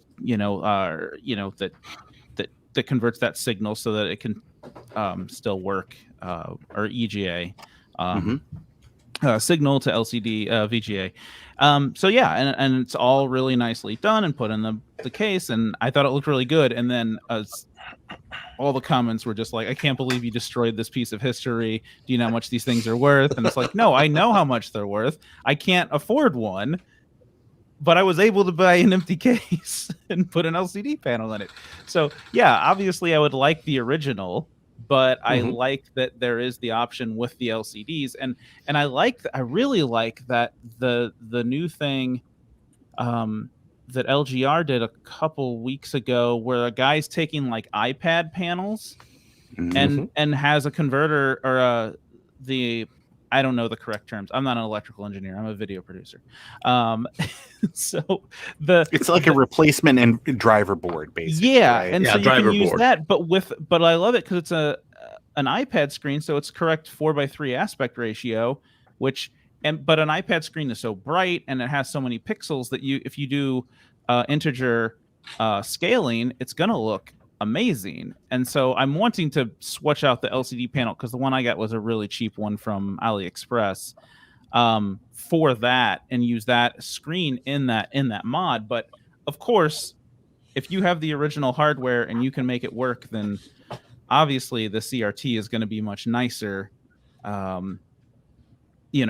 looking, and it's going to have that warmth and that hum and all of the things that you know and love about a CRT. But they die, and they keep dying, and eventually we're not going to have any left. So we need to have an alternative, and we can't be mad at people when they use them. I mean, I even had a compact monitor that I got from Computer Reset that matched the one of the compacts that I have, and I was like, oh, I should use this screen, and it was making some weird sounds. And I was like, okay, I'm gonna have to do a recap on it. And then once I got the recap list built, it's $100 in capacitors, and it's like, okay, this is I could probably find a used one cheaper than doing the repair on this. And so then you have that whole cost benefit thing that you got to run through. So anyway, no, it's very true. I'm not gonna sidetrack or probably touch on anything that anybody else is gonna say, but kind of on that front with the iPad screens, with Apple, there's a lot of schools and things like that will surplus machines that are all activation locked, or there's a lot of those that end up kind of in the repair market that are just activation locked. If Apple is never going to embrace right to repair on those, or make it easy for people to be able to unlock those devices, especially ones that are not going to get new iOS updates or anything like that, those being able to salvage those LCDs is at least doing something to keep some of these machines out of landfills. Yeah, absolutely. So I think that's a very responsible sort of thing to do there. So, but your opinion, though, it's if you can, just to make sure that I'm kind of hearing what you're saying, is that if you can use originals, use originals. If you have to use LCDs. Yeah, and I'm lucky enough to have the room to have CRTs. I have the space for it, but I understand if you have a very small spot, you might just have one CRT that you use for certain things, and you have everything hooked up to that, and you just have a switcher on it. You know, and then you just use LCDs with everything else. But yeah, like eventually, you know, it's gonna get pretty sad when they all start dying, and especially, you know, your classic Macs and your classic, you know, where it's an all-in-one, and then you're actually dealing with the aesthetic of the machine and not just being able to plug something in too. So I think we lost Rudy, but you know what? We'll soldier on. we lost two. Oh, Javier is gone as well. Joe, No, I'm since here. everyone I'm here. no, My light sorry. went down. Sir. Sir, this is Wendy's. That's right. All right, Joe, what is your opinion on You know, the whole LCDs versus CRTs and all that? I'm kind of split on that. Everybody has made great points so far, and by everybody I mean Jeremy and Ron. And we've had a lot of awesome comments in the chat that follow a lot of those sentiments. The way I tend to go with it is, if the machine has an available CRT and I have the budget and the room for that CRT, I'm going to try to aim for that. At least to keep the collection complete, and also to try to preserve that original setup. However, there are always going to be circumstances where that doesn't make sense. In my particular case, as you can see by my lack of room back here and everything being a mess, I don't have a lot of room for a lot of CRTs. So I have a couple, like for my Mac collection, I have a couple of CRTs that match, but for the most case, I use adapters and just use an LCD monitor. It's not that important or critical to the retro feel of those machines, anything post say 95 or so, to necessarily have that, because after you get to the VGA era or the VGA compatible analog era, right, you just throw a monitor at it. Now, old classic machines, like this NEC back here, or you know, your iMacs or stuff like that, I tend to try to stick to the original CRT because it matches, it fits the machine. The only exception to that, I would say, would be things like, to plug my own products, no, seriously though, with things like the Apple III here, where they never made a colored monitor for that, ever. There is no Apple III monitor. So what are you going to do? You've got to come up with something, right? So you're always going to have some sort of cobbled together thing with something like that. So it's kind of It also depends, you know, to touch on Jeremy's point. Okay, so what if you want the original thing, but it's unobtainium? What are you going to do? You just got to get close. You got to try. It depends on what you're doing it for as well. Okay, am I starting a museum? Like an actual Joe's museum? computer museum. So Computer museum. Or Joe's computer museum, which is really his toy box. Your air quotes are making me feel bad about getting that year membership. Yeah. But you know what I mean. So that it's, you know, like, to get down to the nitty-gritty of it, to boil it down, I don't think we need to be going and hacking up monitors or chassis or however you want to pronounce that. Chassis or whatever, just for the sake of putting an LCD in it. No. If it works, you leave it alone, you keep it running. But as Jeremy said, if it gets to the point to where it's having problems and you got to spend almost as much as a cheap LCD monitor to try to fix it, unless you're running an actual preservation setup, it doesn't usually make sense to do that. You're just playing around with it. You're having fun with it. You take your monitor, your original, you put it on a shelf, and like, this is my pretty display piece, but here's what I use to actually play with the computer with. That's kind of how I see it. I also, when I did my mod, I also made sure that it was 100% reversible.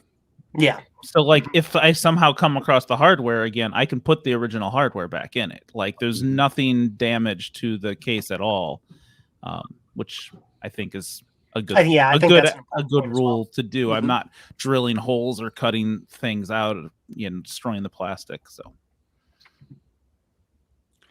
Yeah, John in the chat did point out that the color monitor M100, it was the for the Apple III, like the color solution for that. But since that cost as much as a car, They don't And- exist.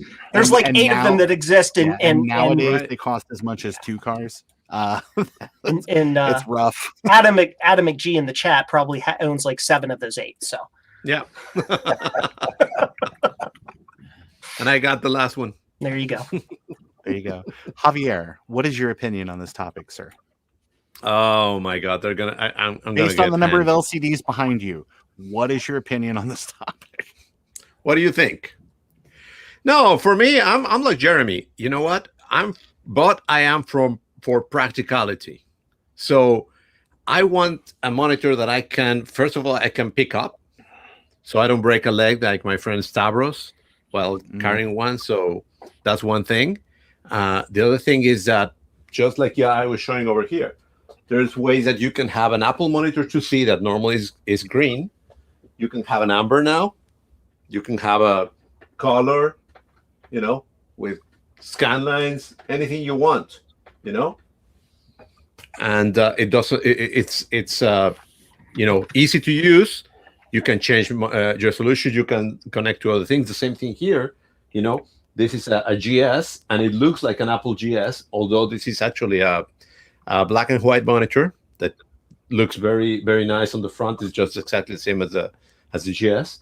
And look,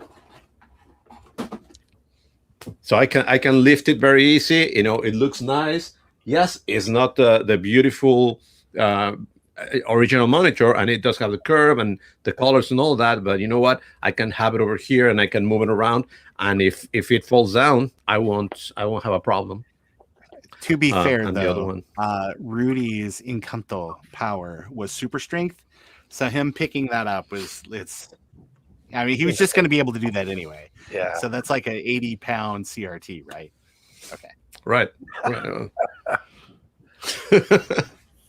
But yeah, and talking about that, the M100, it's a tank. It's you got to go to the gym to be able to lift that M100. So Motorized.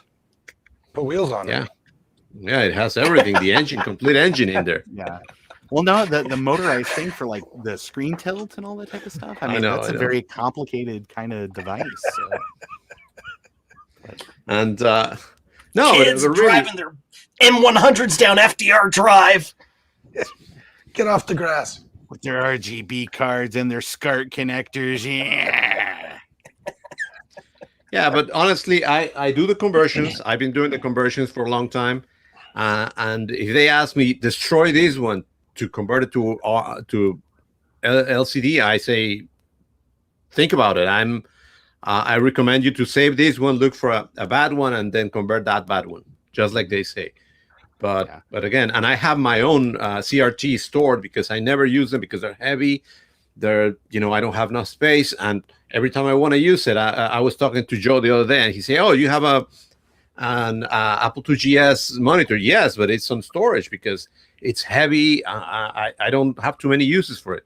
Instead of this one that I can use it for a lot of things, for an Apple IIc, it has SCART, it has HDMI, everything, getting in. So, practicality. Absolutely. Yeah. Rudy, based on the number of like the entire wall of CRTs behind you, what is your opinion on this topic? Well, I actually that's my computer monitor. That's my workbench monitor. And it has many different inputs, which is great. But I also have the television here for the what's it called? The Atari 600 XL, which is RF. And then I have my Commodore color monitor.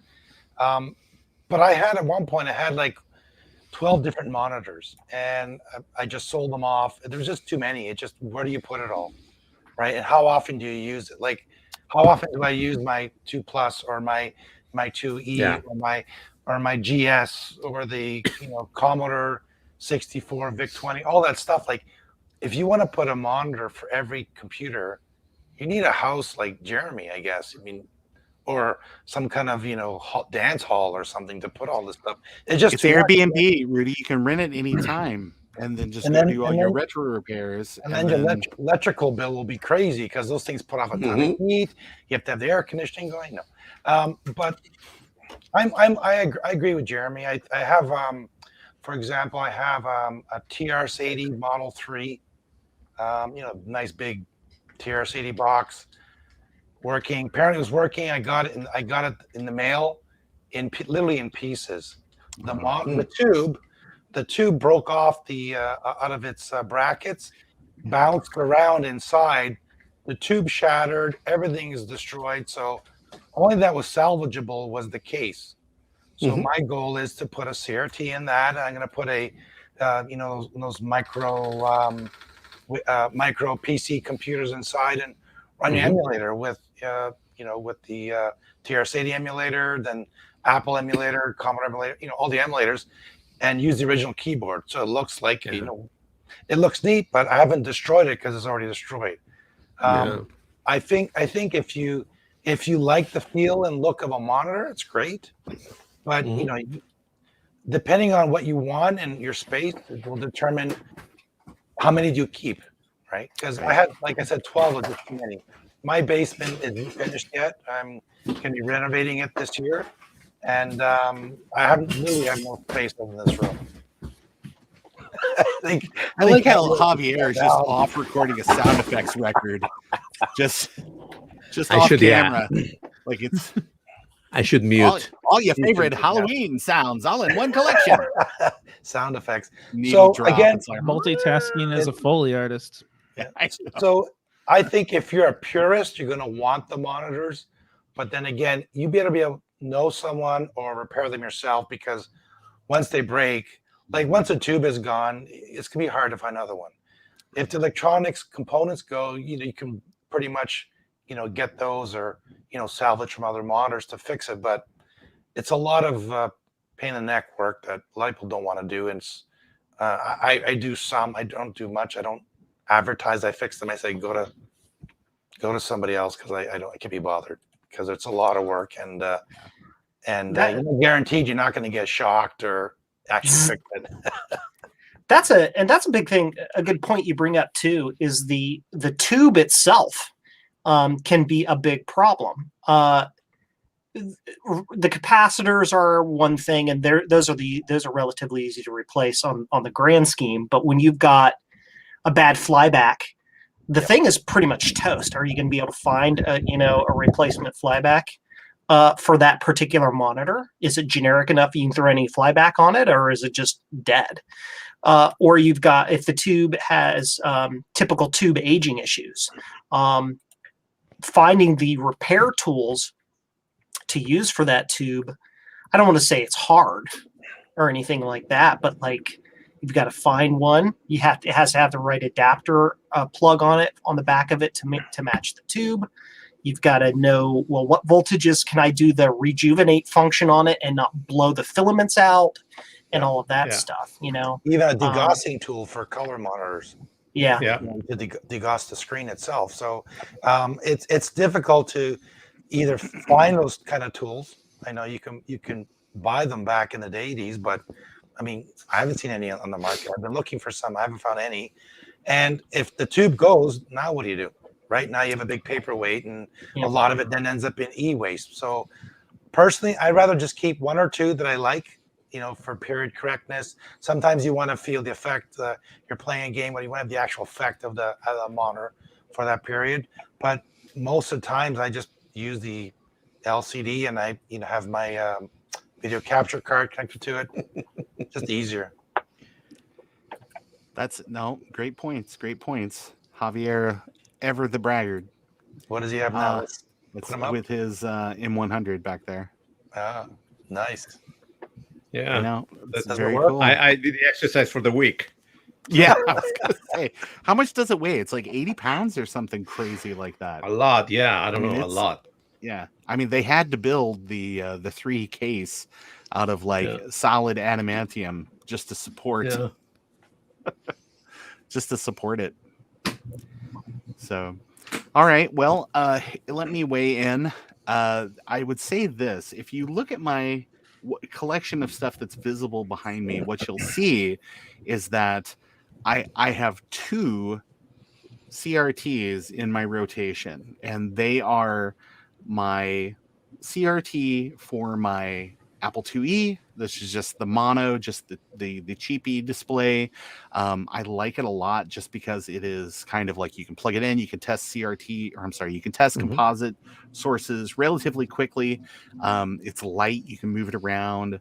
And if you want it to look sort of a certain way with a certain machine, as you can tell by my 2E back here, you can see that it kind of it makes the machine to kind of look like that. So and but the thing is those monitors are in I mean they're everywhere. Like you can't bang a knee without running into one of these things at a swap meet or at like a recycler or anything like that. So they're around. You can find them pretty easily. My other one is a PVM. It's a Sony. It's a PVM. It's got RGB inputs. It's got component. It's got composite. It's got S-video, and it also gets about 10 hours a year of use. So it is strictly it used to be for retro gaming, but now it's just kind of shifted. When I crossed over 20,000 hours, it is now basically in just for testing things mode.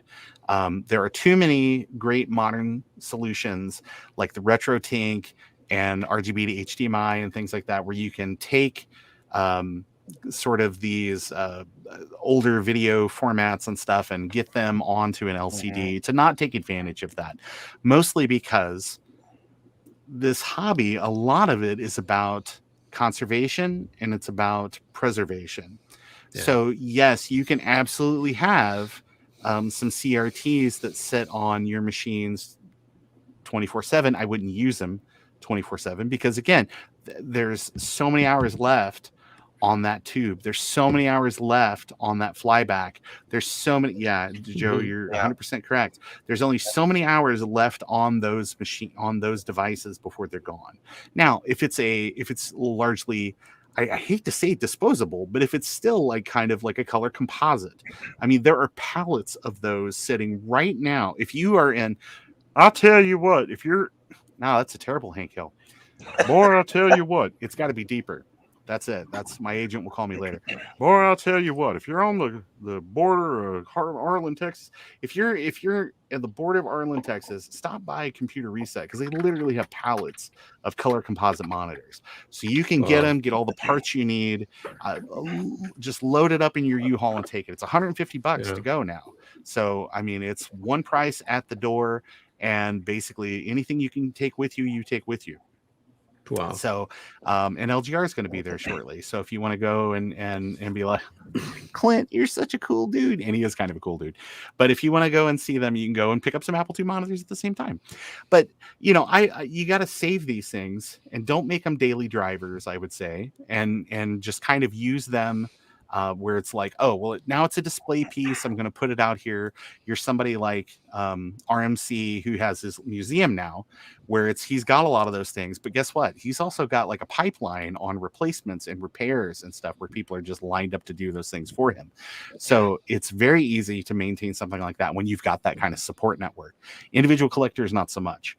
So I would say just don't make them daily drivers, but I mean, and then for space and things like that, pick the ones much like the rest of the crew has said, pick the ones that serve you best for whatever it is, and then put everything else kind of in your collection. If you want to own examples of things, that's very much my sickness, is that because I have color composite monitors, I've got Apple IIc monitors, I've got I don't have an M100 because I'm not lucky like Javier. But I mean I have like all of the Macintosh monitors, like except for like 2-page displays and things like that. Or single page or the wacky like Tate monitors. I don't have any of those, but I've got a lot of other things, but they're in storage. They're just, if I ever got to pull it out because I want to show here's a 2CX with the 2CX monitor that came out that time and the keyboard and the doodads and things like that, then it's perfect. But it's just, they're too expensive to run as daily drivers, I would say, anymore. Mhm. So there's no shame in just recognizing, again, this is largely it's a preservation and conservation hobby. So Mhm. you want to make sure that those things are around for other people to maybe enjoy, or for one day for your kids to throw out in the trash. So if you're going to do that, you got to put in the legwork now. But don't, and the thing that I heard other people say as part of this conversation too is, don't let the fact that you may not own, like, I've got a 5150, but all I've got a retro tank, or I've got a RGB to HDMI, and then I've got like a Best Buy 16:9 monitor, and I can tune it all in and it looks great, but it's not original. Don't let that stop you from enjoying your hobby, because anybody that wants to come in and tell you that that's not acceptable is just a gatekeeper, and those people hate their own collections, because they are constantly like, well, hold on. What's a great example of hating your own collection? I have the Apple DOS compatibility card, and I will tell you what, I couldn't stop until I found these goofy thumb screws. That it was like every time I used that card, I looked at it, and it was kind of like loose in the slot and all that. These goofy little thumb screws took me forever to find, and I think I paid $20. $20 for these thumb screws. I have some for free. I would have given you. I have some for free. I would have given you. Oh yeah. So, but now you have. Yeah, I know. I should have said something. But and then somebody else gave me, or actually no, I went to a show and I bought a bracket, and the bracket was $2, and it came with two of them. So don't let those things like that stop you from enjoying your hobby. Don't let stuff like that stop you from having fun with all of this. So if you have to use an LCD monitor, I say just use an LCD monitor, and people that want to come over to your house and use your stuff and have fun should just be there to have fun and enjoy the experience, and not be counting threads and being jerks. Also, I want to add to that, Ron, is that it depends where you live too, right? Like, you're lucky in the States, you have a lot of this stuff at your disposal. If you go to other countries, like even in Canada here or Europe, a lot of this stuff is hard to get, or it's very expensive. So why would you hold yourself back and say, oh, I can't get the monitor, so I really can't use a computer? Like, no, just get what you can, plug it in, have fun, enjoy it. I mean, that's what computers are there for. They're Rudy, because I've had it drilled into my head my whole life that if it doesn't meet some weird exacting standard that somebody else set, I can't enjoy it. It's not good enough. But so, maybe to you that's it's part of joke, but you got to admit there is always that it doesn't matter what the hobby is. Yeah. That there's always a little bit of an undercurrent of like the people that are just like, I've got to have exactly this thing. Purist. So yeah, and I mean, you can have an amazing collection with all original stuff like Jeremy's, and you can still also realize that it's like, maybe I'm not going to run this, this IBM color display, or this Hercules, or some of those other other monitors. They might have been cheaper at one time, but people didn't keep those. So some of those things are maybe a little bit rarer, even more than like the color devices. So the people are just like, hey, like maybe I'm not going to run this all the time for my enjoyment, but when people come over, I'll hook up all the cool stuff, and I want to give them the full experience. So it's nice that stuff is out there. But for people getting started, and just like absolutely what you're saying about people that are in zones where this stuff wasn't just on retail shows, you had to worry about international sales and things like that. So shipping. Don't let it hold you back. I mean, if you've got an AMDEC monitor that you've had since you were like a kid, and that is how you enjoy your Commodore 64, then keep doing that. Yeah, it's like cars. If you think about it, it's like people have cars from the 60s or 70s or earlier. Like some have them, all pristine, the original chrome and the paint and all that, and other guys, take the tires off, put some big tires, take out the engine, put a big Hemi in it, and away they go. And what is cool?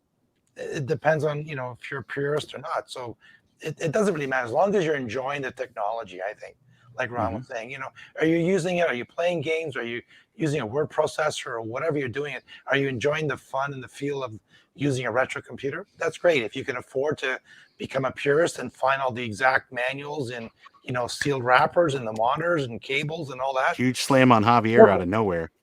Yeah. But I'll you're one of those manual people. But if you can do it, great. And if that makes your passion, that's fantastic. But from my experience, people I've brought over who've seen my stuff, they're just amazed at playing games and looking at, demos and programs. I don't think they really understand or care that it's on an LCD screen as opposed to original monitor. Or people see the original monitor saying, "Wow, that looks kind of weird. Can you make it bigger?" So, that's my 3 cents. Yeah.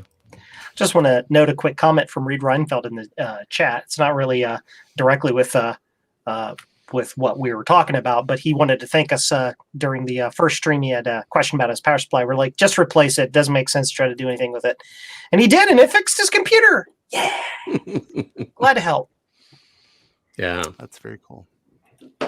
So the consensus seems to be do what you feel is right. Would you agree with that? Do what you feel is right. Feel first, then do it. Yeah. Yeah, that's right. Just jump both feet first directly into the glass. Yeah. Do that, right? Yeah. See where it leads you. Probably right to the ER, but still. Yeah. For your protection, this has an inherent implosion prevention devices. And there are a lot of stuff that's kind of coming up for repair right now, just because, especially monitors that were made kind of in the 90s where you have the channel actually fulfilled its mandate. Yes. I knew we'd do it. It only took 2 episodes. But there's a lot of like those displays that are kind of getting cataracts and stuff now and absolutely need to have the recharge service. And that's way outside the sort of the skill set of a lot of people or the comfort zone, because I just remember watching that Adrian Black video where he did the rejuvenate for the very first time, and I was basically like, I had that anxiety watching him do that, but I was like, there's no way that his widow put this video up. There's no way. So I was like, well, he obviously survives. So I haven't heard Seattle man burns hand off in tragic monitor rejuvenation experiment. So I was like, oh, all right, this is okay. So. Yeah, but that machine he used to rejuvenate the monitors, that's like almost impossible to find. It's like, oh yeah, yeah, and and if you find it, you got to learn how to use it. You just can't just plug it in, turn knobs, and off you go. You had to know somebody that owned like a TV repair shop kind of in the 70s or something like that to find some of those things. And honestly, we're at that point in the game where there are a lot of those people that did those things that in the last 10 years or so have been retiring. That it's they stopped doing, it was like they figured out that it's like, we don't have to repair TVs anymore, we could just sell them new TVs and direct TV service. We're gonna sell them Dish Network, baby. And so that's what they converted their business to. And now they're like, I've been at this for 40 years. I'm ready to get out. But they've got like a treasure trove of those old things. But yeah, there's not a lot of it out there. Really tough to find. And shipping was brought up as well. Oh gosh. Yeah. Javier has a really great video that I've showed it to people, and I've had people tell me absolutely, oh, well, that's overkill. That's overkill. He's going over the top. And I was like, well, I'll tell you what, you ship your stuff however you want to then, and we'll see what arrives. And those are the people that are like, you know what, maybe he was right, because I've got a cracked case, and I've got to go through and do an eBay claim on this thing. Javier and I did a video last year. It's really easy because now I can say all my videos. I can say that about any of my videos. Last year, Javier and I did a video on like the most shippable Macintosh machines, and not which 2 Macintoshes you want to see in some sort of romantic relationship, but of which Macintoshes can survive being actually mailed. And so there's a lot of those 90s Macs, especially like the Performance 550, Performa 550, LC 575, 580s, all those type of machines. It's just they're so brittle.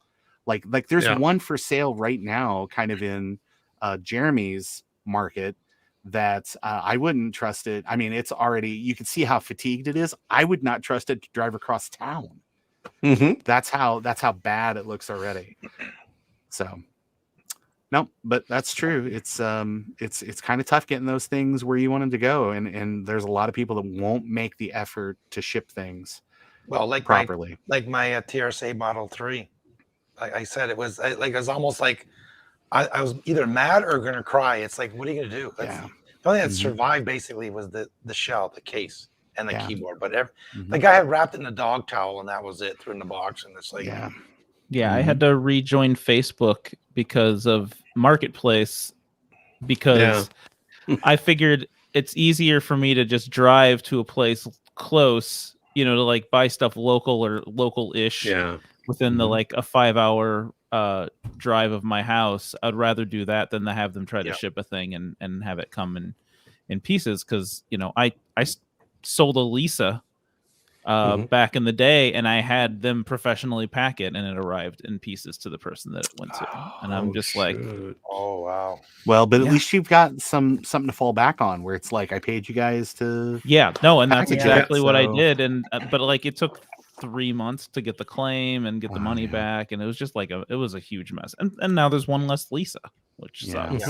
Yeah, that's the thing So- that it's not the insurance or getting the money back. It's the fact that it arrives and it's destroyed and just e-waste. It's like So converted your Lisa from a Lisa to a Mac extinct. oh, I'm here all week, guys. So hey, we kind of talked about the repair topic of the week.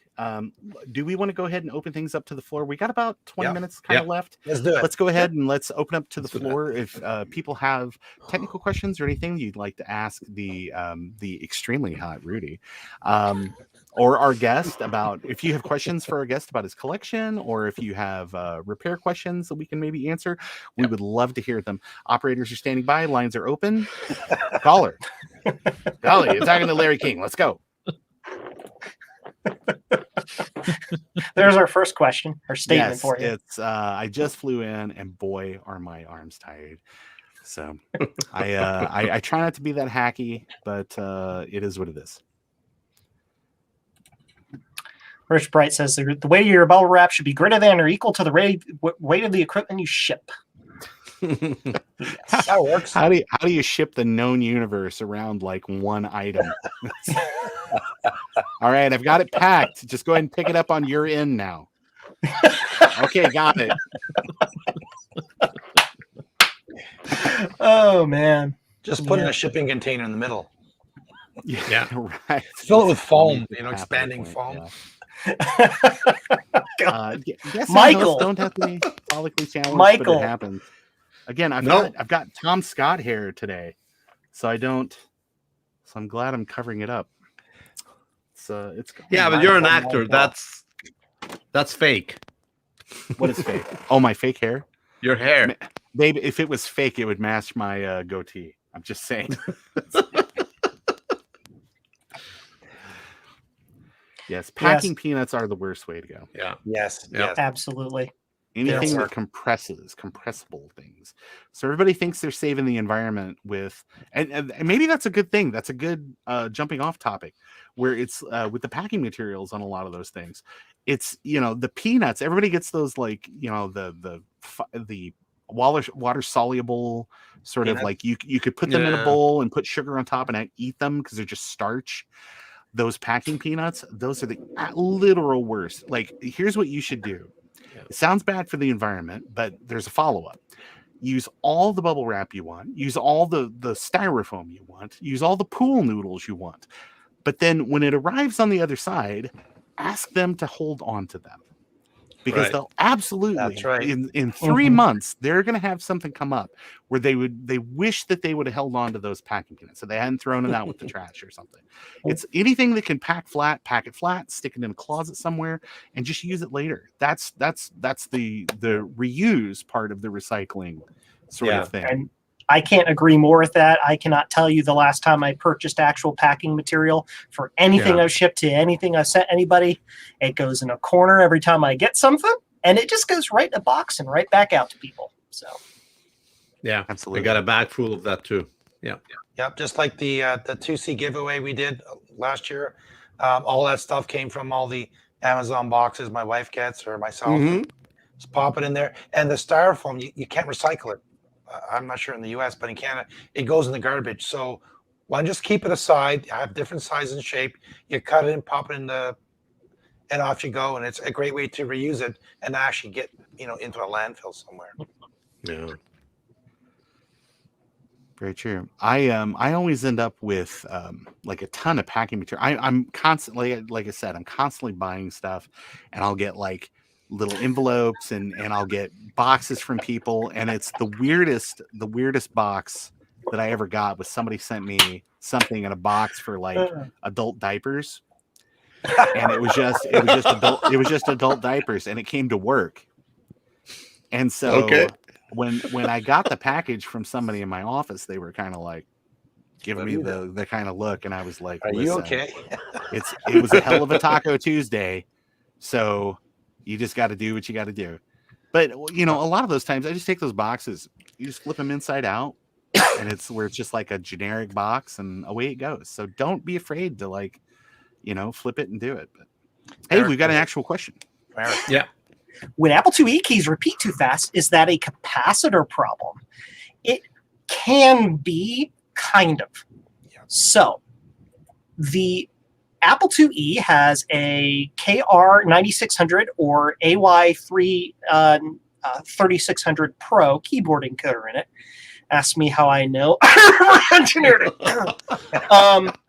And that has two modes of its repeat cycle, depending on the version of the chip used and all of that stuff. On the Apple II, it does have an external capacitor resistor RC circuit for that repeat rate. If the capacitor or the resistor is a little weird, it can change that repeat rate. So my suggestion would be taking a look at your schematics, looking for the capacitor and resistor that are part of that repeat circuit, and see if they're within spec. Or just go to my website and get a replacement encoder that has it hard set because it runs a program and doesn't rely on the external repeat. Yeah, they work great. I've ordered several so far from Joe, and for my two. It was many, and then it became several. Yeah, wow. I like that. I take that. Does it require? Does it? Does it what? The repeat rate. Joe's locked up, guys. Oh no! I'm just making sure I didn't accidentally lie. I may be incorrect in that. It has been a while. It's been like 2 years since I looked at the code. So, yeah. Anyway, it's fine. Yeah, look at the schematic and look for the RC circuit connecting to the keyboard encoder. And never don't, while we're using good grammar, never forget about contact cleaner. So if is it all keys that are repeating too quickly? Yeah. Is it a specific key that is repeating too quickly? Specific key, hit it with some contact cleaner. I know people love deoxit, but I can't get that reliably around here. But I can get this WD-40 kind of knockoff stuff, and you know, just give it a squirt and see. A squirt won't hurt. I think they've not gotten back with me about changing the slogan, but Yep, the D5 is the typical stuff. I can say that I will say that if you are doing contact cleaner stuff, I used to use the CRC QD contact cleaner because I could get it pretty easily. And then I just recently decided to get a bottle of the real deoxit, and I can tell you this stuff is 1,000 times better than that. It just one spray of it works perfectly. This you're constantly trying to keep in mind with the deoxit D5 is it's a lot oilier. It doesn't dry off very quickly. So you use a very little bit of it. Whereas like something like this, you're dumping like 45 gallons on it to try to clean it out. So, yeah. Eric Miller has a question. Can we throw his question up there? Because I think I am uniquely qualified to answer this. How hard is it to recap laptop power supplies? How do you figure out which caps to buy? 500. And he specifically says the PowerBook 500 series, which those power supplies are actually kind of two power supplies in one, because they have half the power supply actually powers the system, and half the power supply actually is for the battery charging circuit. So it's my first inclination on a lot of those things is those laptop power supplies are generally sonically welded together. So you are going to have to saw, or you're going to have to very gingerly with your flat blade kind of crack the edge on that to try to get those apart. And once you do have them apart, there's a lot of sort of compact electronics on those boards to try to keep those power bricks down. And there's cooling issues and things like that. I would almost say that for a lot of things, it's probably best to go ahead and get a modern replacement. You can always clip the end off of a modern replacement and rewire it so you can use the same barrel connector and things like that. That might be, and people may disagree, and I want everybody to weigh in. Because I always want to make it clear I don't really speak authoritatively about things, or I try not to, but I will say specifically for the PowerBook 100, it might be worth your time to try to repair it, especially if you have one that is just dead on one rail. Because if you don't care about trying to recharge, this is why I'm uniquely qualified to talk about it. If you don't have working batteries that you need to recharge, if one half your power supply is dead, you can always just go inside and reroute it to where it's going to just go ahead and power the system, and then just call it a day. And if you want, you can always, if you did have working batteries, you can probably pick up those aftermarket battery chargers for $30-$40, something like that, on the secondary market, and you can use one of those with its charger to go ahead and charge the batteries if keeping your 500 series mobile is a concern. So I hope that kind of, battery side failed. Well, if you do have batteries that that you want to keep charged, again, my advice might be, for all the time and trouble you would do to recap that power supply, get an external charger and just use that. I mean, I would say $30-$40. Modern replacement power supplies on that probably aren't going to get you where you want to go, because you would have to, I don't have one right in front of me. And since my keyboard too is, all the keys are individually mic'd out like Joe's is, I don't want to Google it real fast, but you are gonna have an issue, because it's only going to try to feed one side of things. And I've not seen just like, because that kind of has a weird connector. It's got that that round connector I think it's female or something, because all the pins are inside the machine. It's weird, those 500 series. So, you rebuilt the batteries. Oh, that's great. Well, if you have an external charger, I would say just use an external charger. If you can't, then you might even just put a toggle in your PSU where you can switch it over and then just do battery charging one time, and then switch it back over when you want to actually use the machine. Or, I mean, if you're feeling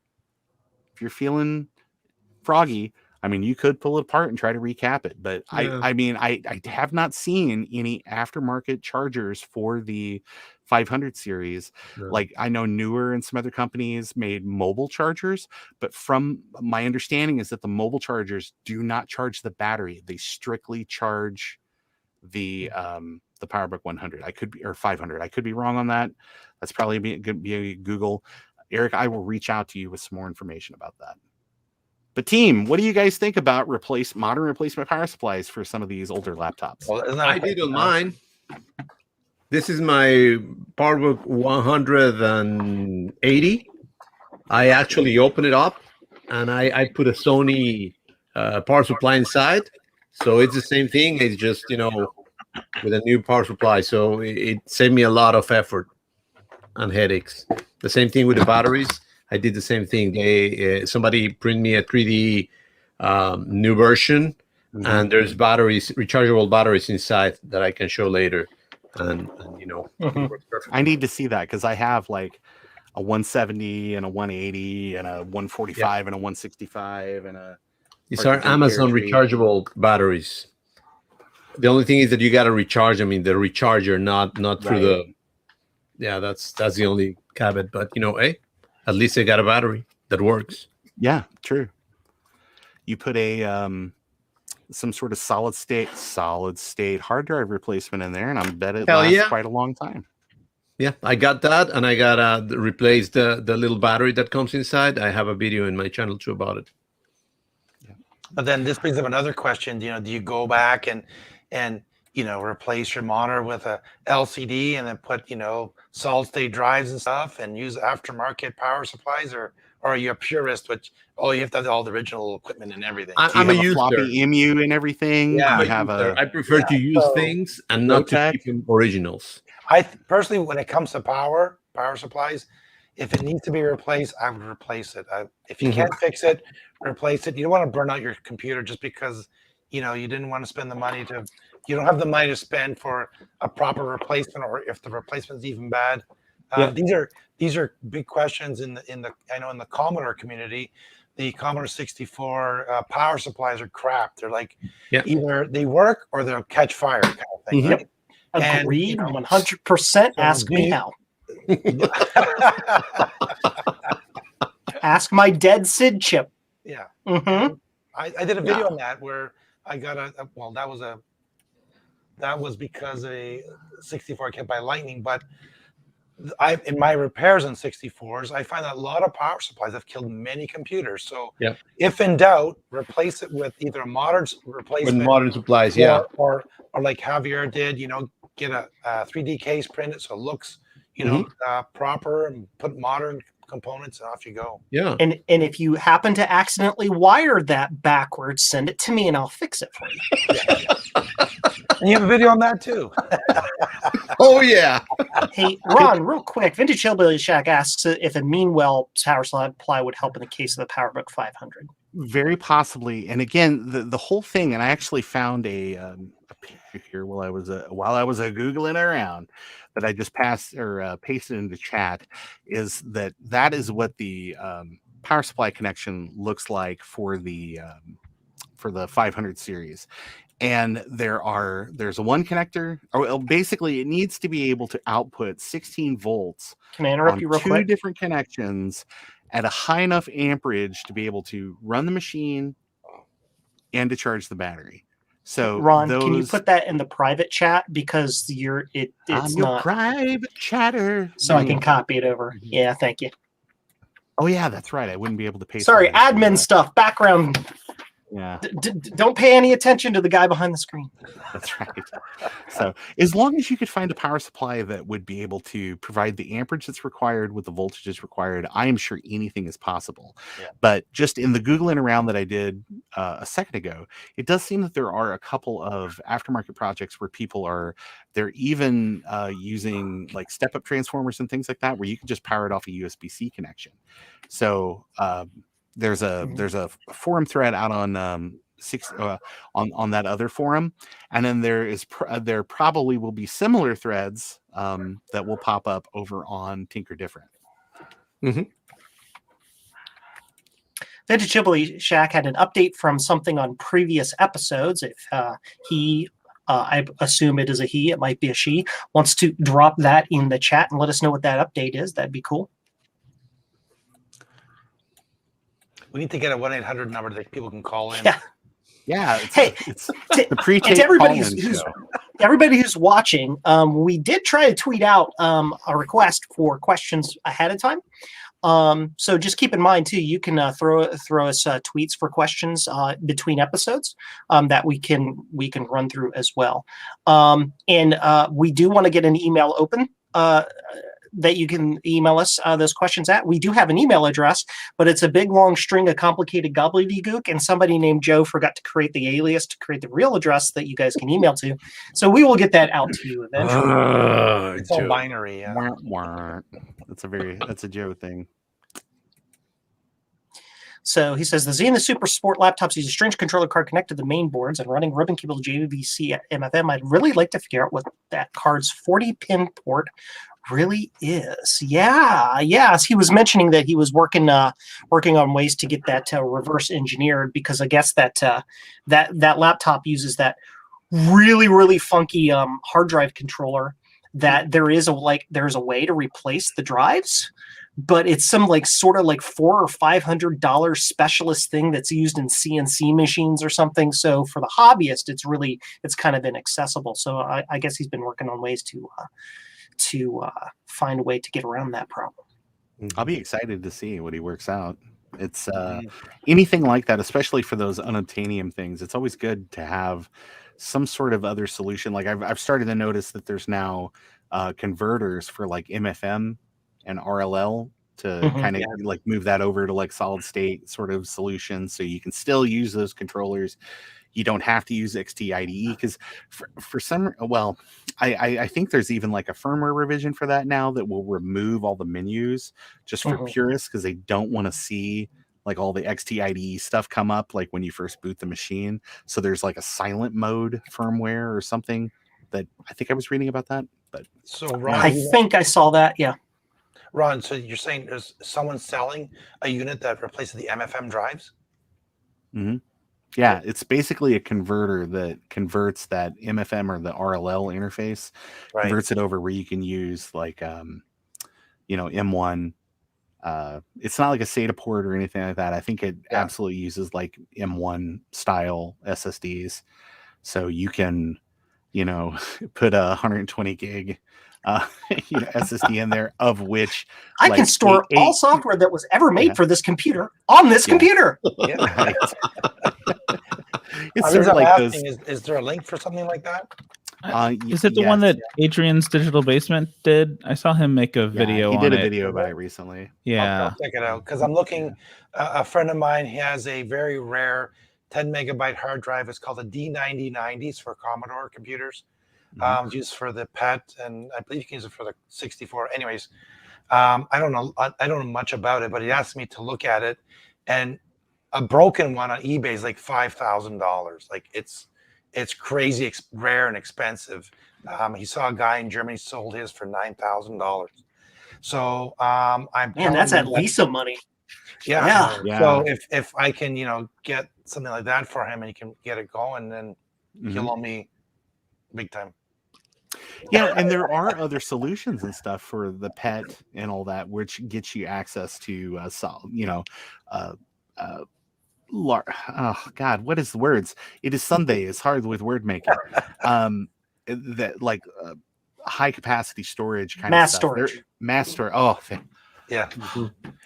See, we're in America, most of us here, so we don't know anything about the word mass combined with like groupthink. Central. Yeah, like mass transport or healthcare or anything like that. So I really don't. I don't blame you, Ron. So, but yeah, there's a bunch of new exciting options for mass storage for those machines. So there might even be cheaper options. But I think that MFM thing a lot of it was kind of PC based from memory. You'll have to watch that Adrian video. I think. I was going to say, I think I went to the page for it, and I think it's supposed to work with any MFM RLL, not specifically PC based. Yeah, I didn't that's think great. it would have to be. If it's standard, it's a standard. Yeah, the standard. The ST was at 51 or whatever drive. So yeah, it'd be great because I can get it them, and you can replace it, and at least have a classic unit, which is rare, to actually be working again. Yeah. Cool. Very cool. What's all next? Right. It is that time of the night. It is my favorite time of the night. It is shameless self-promotion. The time where you get to talk about all the cool things that come up on your channel. You need to you tweet your Facebooks and you LinkedIn your Twitter Zooms and let everybody know what you're up to. Tell everybody about my MySpace page, man. Oh my gosh, man. You guys have got to check out my Boing Boing. It's amazing. Yeah. So, Jeremy. Yes. Hello. I guess check out the main thing would just be Jeremy's Retro Bar on YouTube. I also have a Twitter account at Jeremy's Retro Bar, and I have a lesser used Instagram and Facebook page. So as they should be. Yeah, you can find them if you search for them, but I haven't been updating those as much because I get much more traction on Twitter and YouTube. So, is there a place where people can support you? Do you have a Patreon or like a coffee or anything like that? I haven't turned it on because I still have that weird thing where I'm like, can I ask people to give me money? Like, is that allowed? Like, yes. It just feels that I'm not allowed to do that, and so it's just like. There's that whole like I need to have some costs, or it has to be some benefit for them signing up, and I haven't figured out like what my tiers are. Tip cup. Set up a tip cup. Just get the ball rolling, and then when you feel more comfortable, expand it. But just Oops. What? Javier, did you pass gas? YouTube That is I think I need the Javier pants too. Adventures in Retro Bright theme song in the background. So, but get that going, man. And Yeah, I did you get know. your- I should. Did you get Yeah, your you should. custom URL? For I got my YouTube custom yet? URL for YouTube set up. I got denied for my monetization. So I'll have to check Yeah, so that. so everybody who's here now that's watching, go subscribe to his channel and watch Yes. every single one of his videos 18 times to get his watch hours up Mhm. Right. so that he can get his monetization. No, I think it's just because I don't have AdSense set up correctly. Oh, okay. Yeah. I think it's a back end tax form thing. It's that Um, government. It's that no. government. Go subscribe Always and that watch government. anyway. Yeah, definitely subscribe and watch it anyway. But yeah, I should do that. I do have a Patreon page. I just don't have it set up to actually give me money yet. So I'll do that eventually. So definitely, Joe just put the link for Jeremy's YouTube channel out there in the chat. Definitely go and subscribe. Yep. It doesn't cost you anything. Watch some videos, put some thumbs up on some things, put some thumbs down. We got to support each other. Yep. That's right. You got to support other people in this community. That's the one thing I think that, and that's why I called this segment Shameless Self-Promotion. People are doing amazing things. Jeremy is doing amazing stuff. Mm-hmm. I'm doing crap. These other guys are doing amazing things. And they all deserve to have your eyes on them. Right. Throw a little something in their tip cup and like and subscribe and ring that bell and smash that like button and all that. Hey, careful. We might have those Maciac guys come over, raid God. us and try to copyright us or something. Maybe I'm going to get a copyright strike for that. So, all right. Javier. Oh, I'm going to put a cap and it's not mine, but it's awesome. So go to havemasteryoutube.com/havemaster. That's my channel. Please like and subscribe to everything. I'm awesome. So I don't know what. And very humble. Very humble. humble, Humility is always. Javier's greatest quality. That's right. I have a Patreon. So if you want, chip in, great. I would appreciate it. I'm also helping other people, and I have a Twitter, and everybody makes fun of me all the time over there. So you go over there and have fun of me. So don't you have a t-shirt store or something? Where you sell t-shirts too? Oh yeah. Thank you for reminding me. I got a t-shirt store, 8-Bit Tees, and it's the best t-shirt. The best. I mean, I don't know. But those are the best, and they sell caps, not as cool as somebody else's caps that I buy and I love, but mine are good too. So you should. And also, got a Twitter, got the YouTube, and on Saturdays I have a taco stand in the corner of my house. So if you want, you can go over there. I've been. That's why I needed the Depends that one time. Good tacos. I mean, it was amazing. I did it to myself. But... No, thank you very much, guys. We gotta you gotta help each other. Oh yeah, absolutely. Speaking of help, people need lots of help. Joe, it's me. I'm Joe from Joe's Computer Museum. I have a YouTube channel, as a lot of you already know. YouTube.com/whatever the heck it is. Just look for Joe's Computer Museum. You can also get to me on Twitter on @MuseumJoe. If you need to yell at me and ask me stupid questions, you can do that.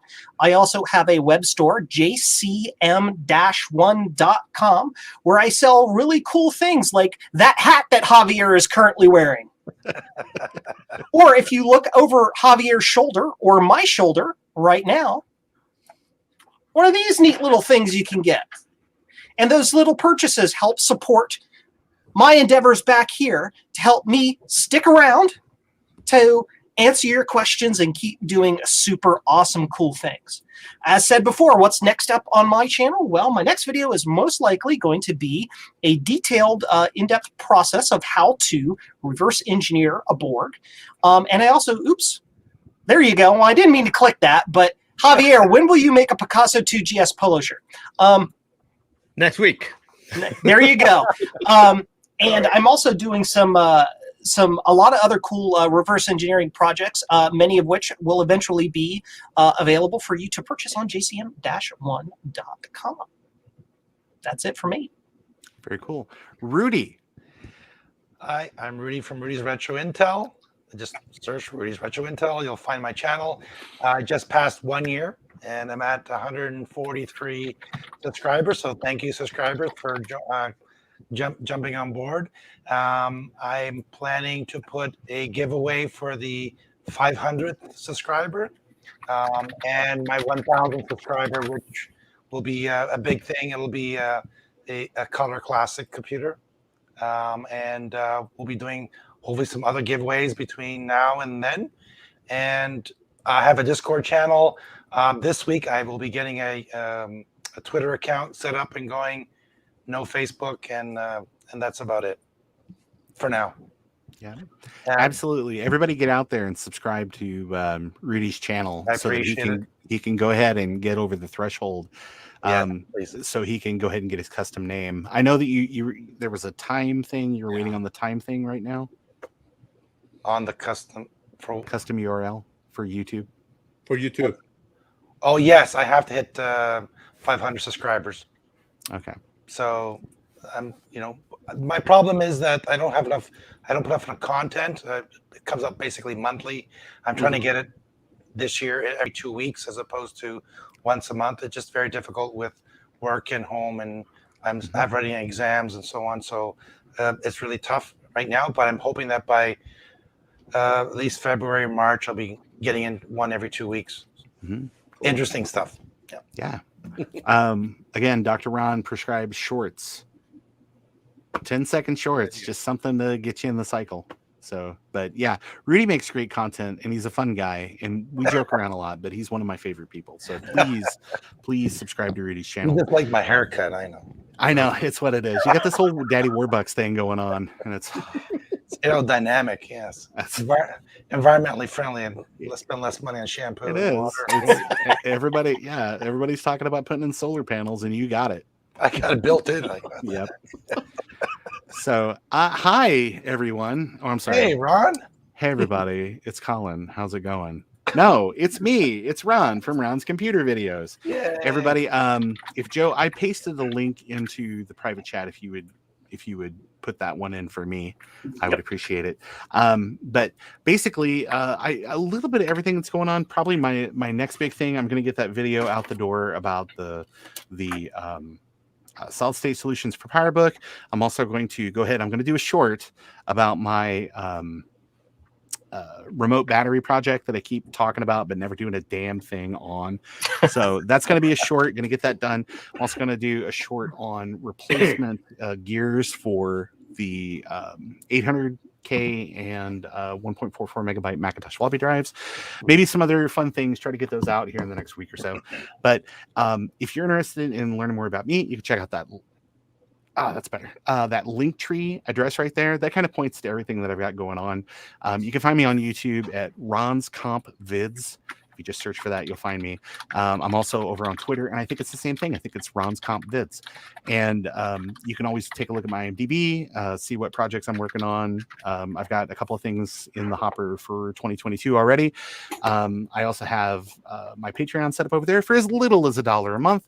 You can give me money that immediately just ends up back in the pockets of other great creators on YouTube. So every penny that ends up over there just goes back into supporting the people that I support. So thank you.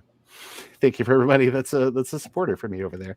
I also have a Cameo where for as little as $1, and if I can remember, I'll be happy to send you a customized message or maybe do funny voices for your grandma on the phone. Whatever it is that you deem as acceptable in the confines of it only being $1. So, and I also have a Threadless store where I've got some merch and things like that. It's all done by my wonderful friend Jamie Hitchcock, wonderfully talented artist. And I've been trying to use some of her artwork a little bit more kind of on my live streams and stuff. So, but yeah. And I would tell everybody kind of in our community too, Linktree, it's a great website and it's absolutely free depending on how you use it. But you can go out there and you can put artwork, custom backgrounds, you can put all your links to all your things. It all exists in one place. And it kind of helps with your SEO as things as you try to work your brand and all that good things. So as you say, shamelessly self-promote. Yep. Hey, can you do a Steve Woz dial joke? You should. That would be great. That'd be a lot of fun. You know what I'd really like to do more than that is I would really like to set up a competing line to that thing that like the Hall & Oates like dial-a-song thing, or is it Hall & Oates the dial-a-song thing? Or I guess that's the thing with jokes. You got to have them all set up before you start telling them. But I think that there is a similar service to that. Yeah, I should absolutely do that. I've got thousands of dollars a year to waste on a project like that. So vintage hillbilly shack. I have one quick question, and what is that quick question? Oh wait, comment, copyright, shh, copyright trail, shh.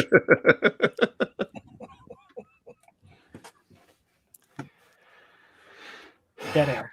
Dead air. Since I do not have an oscilloscope with the DSO 138, but a good start at all. That's his question. I would say no. I've seen they're a toy. Like there's something you give to a kid to get started to understand what an oscilloscope is. Not terribly good at being an actual oscope.